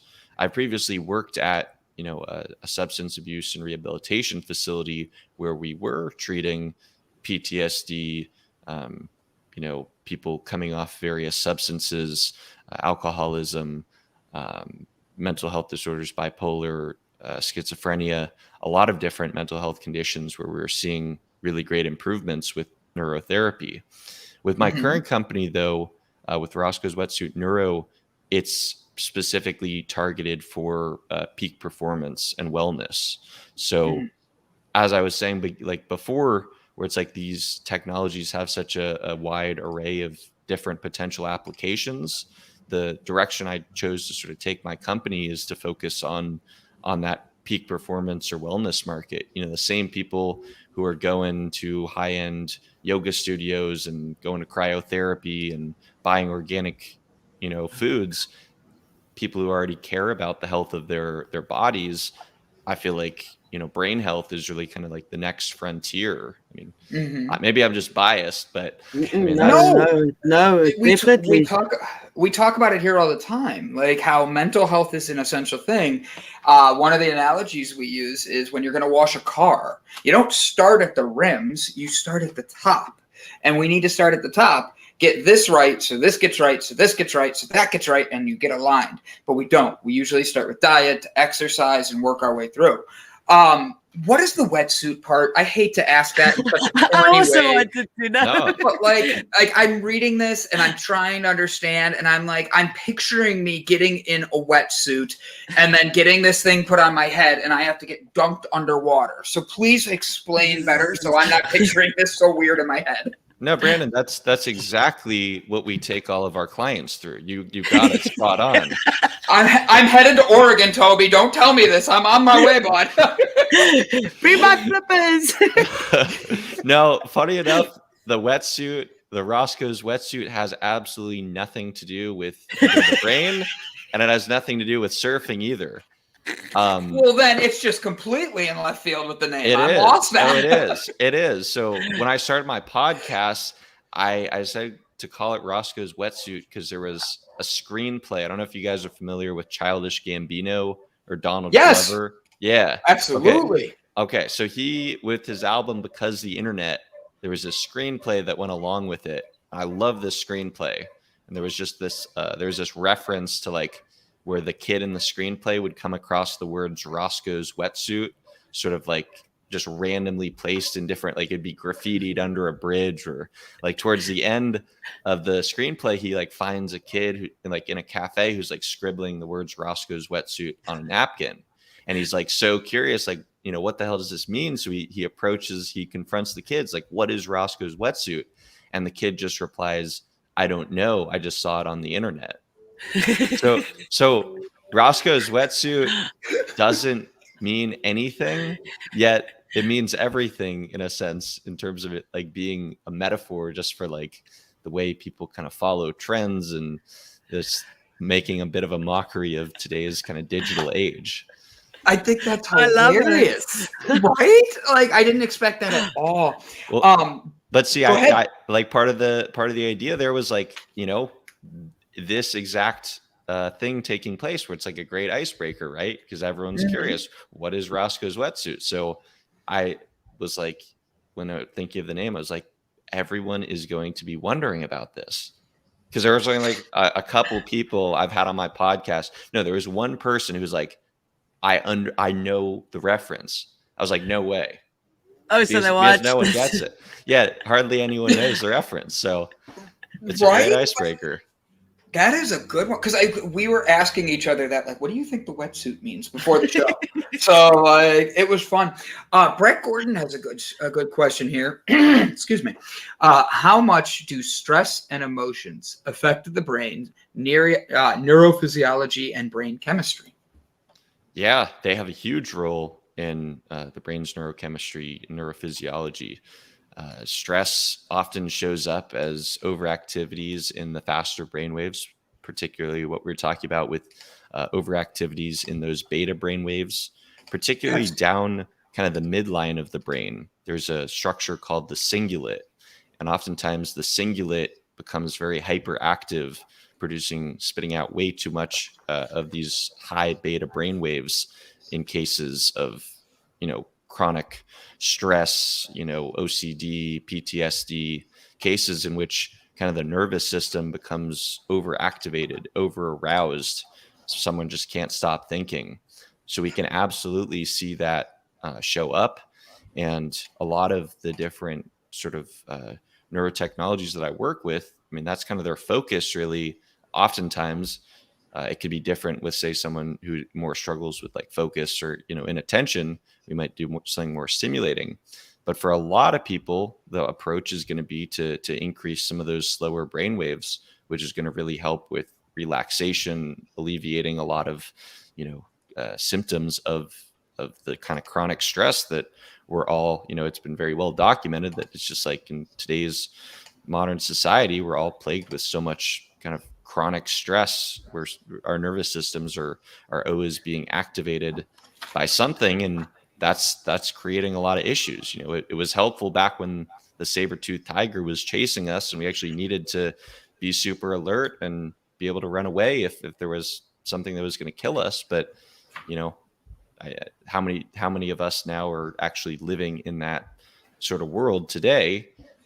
Not many, but our brains, you know, we still have those same core brain structures that are wired to, you know, designed to keep us alive, to, you know, protect our survival. But it can go awry. Fight or flight. Fight or flight. What would we do? So let's say we're in a scenario and we're getting into a flight or flight mentality. How can someone keep themselves into a balanced state? Through neurology. Just I obviously can't wear, whether I'm bald or not, I can't wear the head cap with me everywhere I go, and it like starts telling me, hey, you're triggering yourself before I even know. How can someone catch themselves and be able to rebalance that so I don't go off on somebody? And I'm not meaning me, I'm just using me as the example, but like when you're in public, like everybody has a trigger. And maybe we don't know that we're being triggered through these anxieties, through the rest of the anxiousness being around us. How can I make sure I reset myself to be like, all right, Brandon, be able to be the best bee you can be? That sounds funny. Great question. No, I mean, the breath is certainly kind of one of the regulators of our whole nervous system. So, you know, as kind of cliche as the advice is to take a couple deep breaths, I don't think that's a bad idea whatsoever. Nor is different, you know, breathing techniques. You know, there's like the box breath or the, where you, take like a 4-second inhale, hold for 4 seconds, do a 6-second exhale, and then hold that for a couple seconds. That is really powerful in just putting the nervous system back into a relaxed state. So, if you catch yourself, becoming super stressed out, or you have a presentation at work or whatever, and you have a minute before that, go somewhere, or you could even do that probably just without people even noticing, just doing a different some breathing exercise could be super powerful. Or if you have a few minutes to go meditate, maybe pair those breathing exercises with some, closed eye meditation. Is your podcast linked to the neurophysiology? Is that the things that you talk about? You give people advice on that? Yeah, so the podcast is definitely kind of spans from applied neuroscience, psychology, people talking. I've had nutritionists, life coaches, people talking about kind of mindset, because that's another huge area. Just we know that the thoughts that you think, the stories that you tell yourself, that actually has a measurable impact on what's going on in the brain. So really, I'm like, kind of with the podcast, I'm interviewing kind of a whole host of different types of people, whether they be clinicians or neuroscientists or authors who just are talking about, some of these different practices, and just kind of addressing kind of the same question of how can we enhance our cognition, how can we improve our brain performance through a variety of different means. And the podcast, it really got started out of like a genuine like curiosity, where I was like, how can I increase my, scope of knowledge and expertise in these different fields?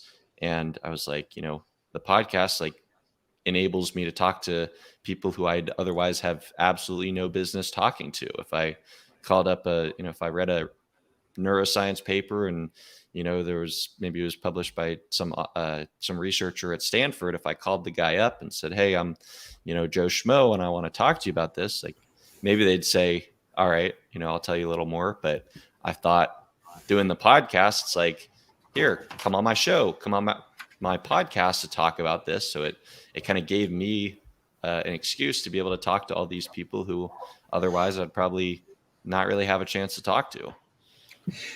Toby, you're young. At least you look young. Maybe you're onto something that we don't know when you found the fountain of youth. Just text me it after the show. But right. But you're young. You have such a wealth of knowledge. What got you into wanting to know so much about the mind and neuroscience as a whole?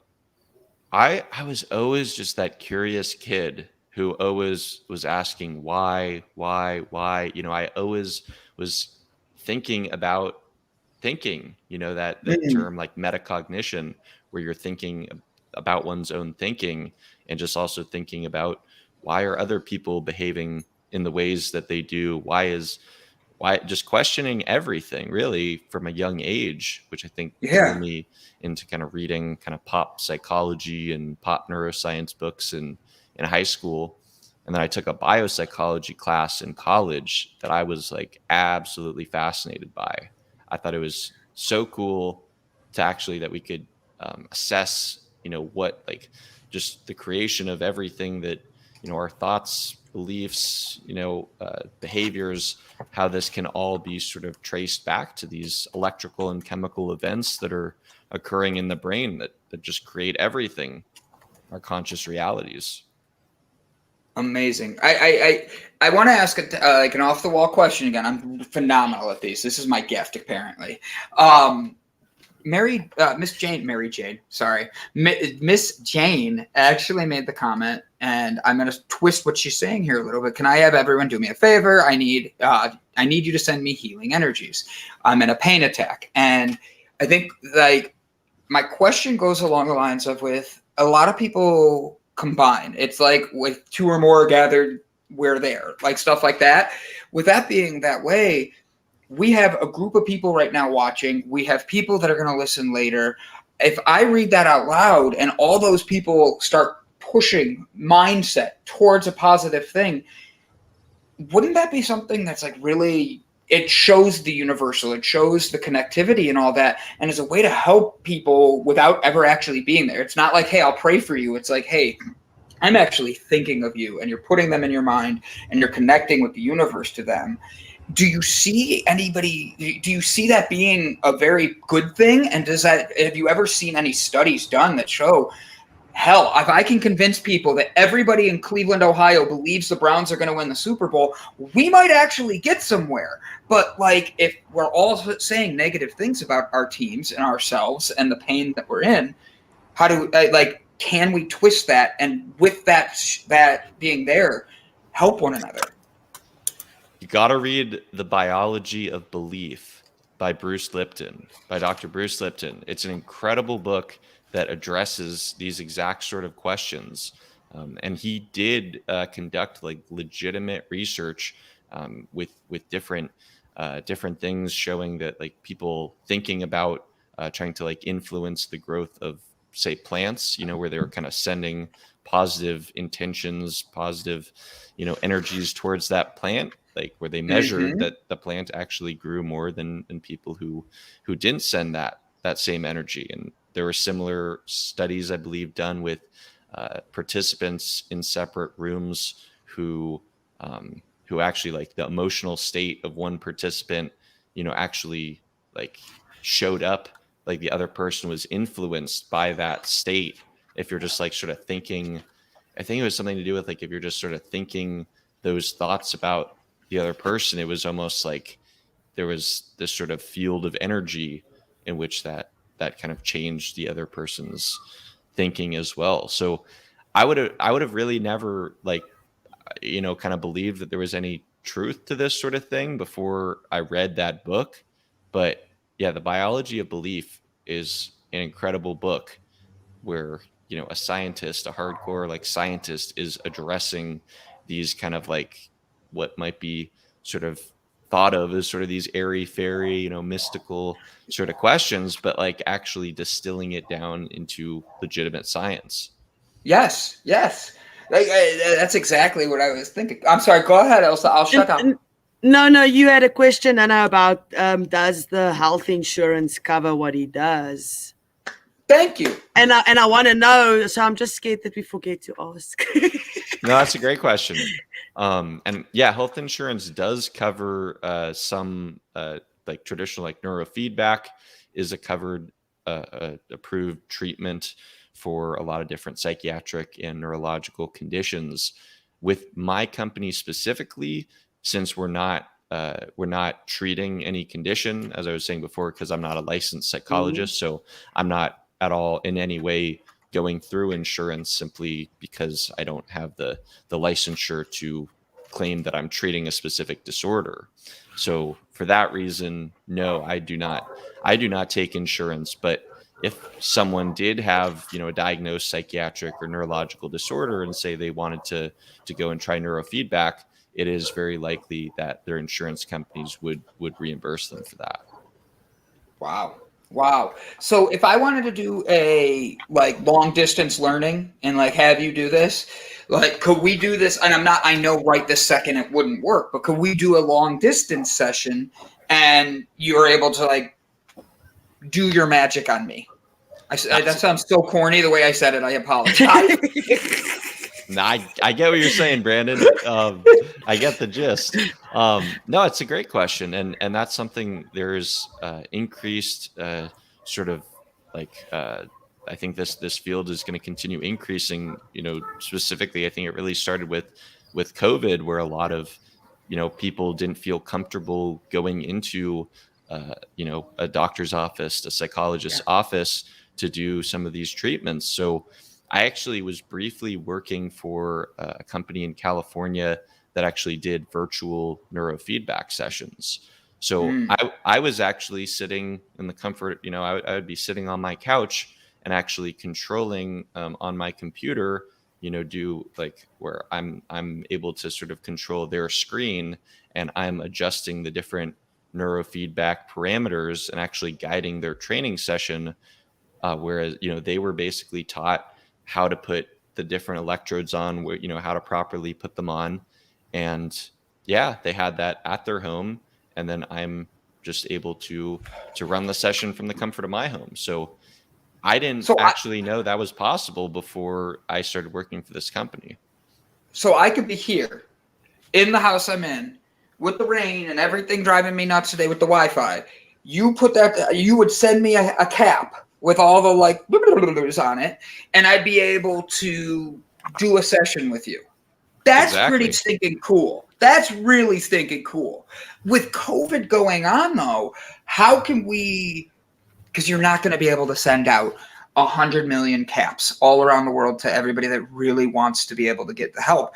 But if people want to be able to, with this COVID, with the anxiety, the fears, and everything going on, want to be able to get the best out of their brain, what is something that you would recommend? Because you're not going to be able to mail us all a cap and do a neuro study.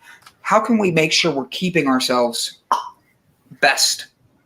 It's a great point. And I mean, the other issue though, there is just like the cost, where this technology is still making its way into, I would say sort of like the mainstream health and wellness industry. So, it's not feasible for a lot of people financially just to afford all the supplies that it would require to do this.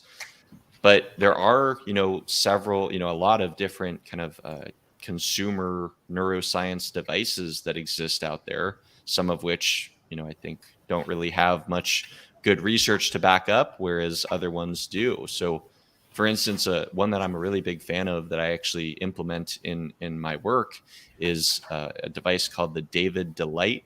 It's produced by a company called Mind Alive. And what this does, it's a different technology that we actually haven't talked about yet, but it's called audio visual entrainment. So whereas, we might put the electrodes on and do brain entrainment that way, the way this company goes about it is you're listening to audio tones along with you're wearing these glasses that pulse frequencies, a specific frequency of light. So that is able to entrain the brain to whatever different frequency that you're working on. And you can actually set it to a bunch of different pre-programmed frequencies. So whether you're looking to fall asleep, you can put yourself on, a slower, say, delta wave or theta wave protocol, or if you're looking to wake up in the morning, you can put yourself on a beta brainwave protocol, and it'll feel like you just had a cup of coffee.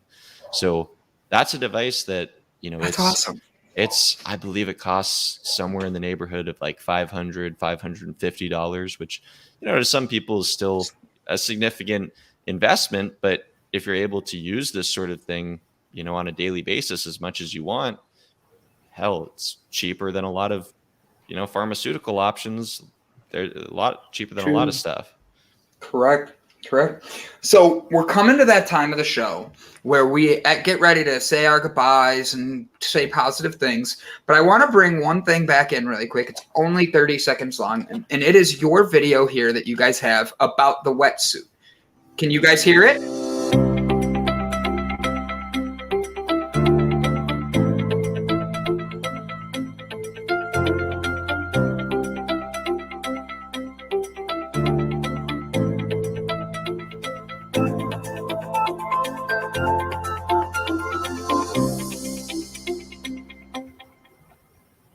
I watched that video beforehand and was 100% like, wow, what a great way of connecting with people, like how fast it can go.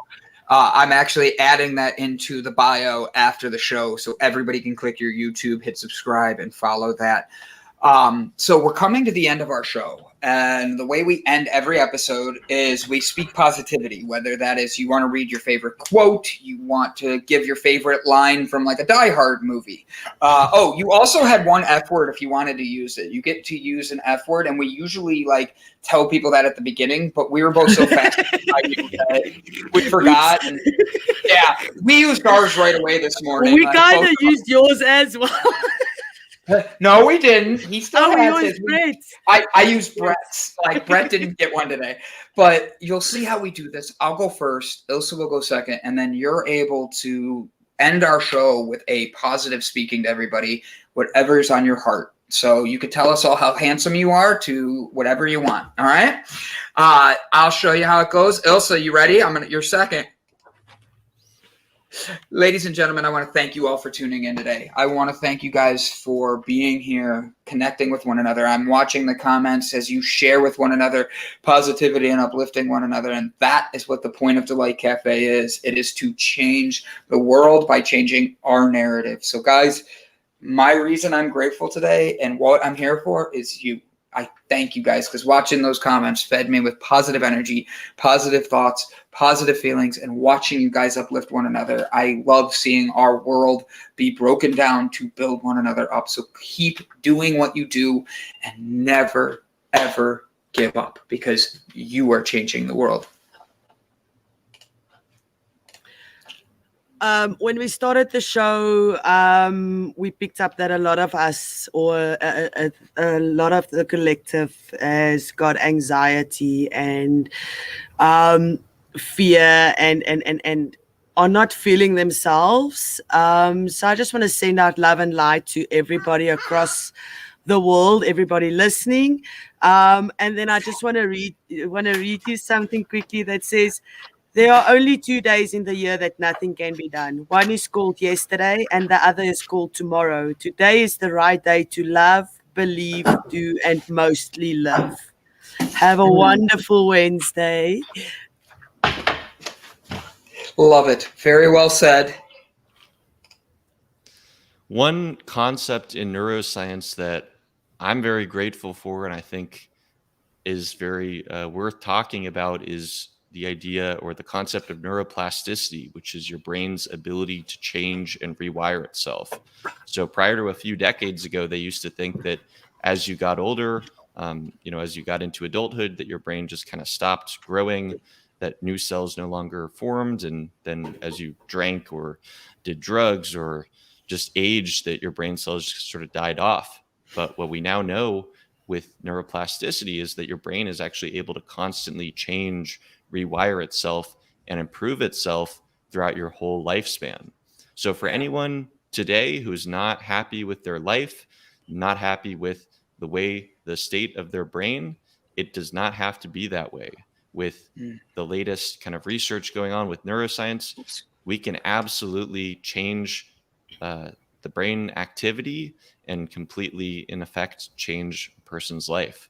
So there is absolutely hope for anyone who's experiencing whatever psychiatric, neurological, whatever, dealing with that, whatever sort of issue. It all comes back to the brain, and we have ways to actually increase the brain's plasticity and change the way the brain operates. So I think that's a great take-home message for people.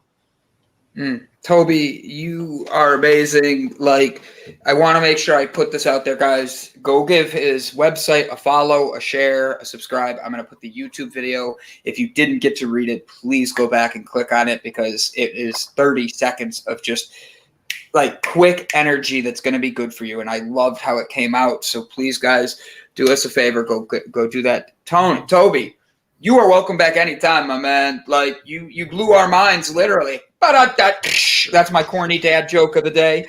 But in all honesty, please come back anytime. You had our audience in the palm of your hand. You had us in the palm of your hand. You even got Brett Gordon to pay attention in the back, and that is never easy to do. So thank you so much, Toby, for being here, and keep changing the world in a positive way like you are. So thank you. It was a pleasure being on, and I would say that this show has been fucking awesome. So I had to sneak up for it in. There you go. Yes! Oh, I just freaked the dogs out. Thank you, Toby. You are awesome, buddy. I will be emailing you the link for all of this. Thank you again. Guys, give him a follow. Give him a check out. We'll see you guys tomorrow. Have a good one. Bye, guys. Have a nice Wednesday.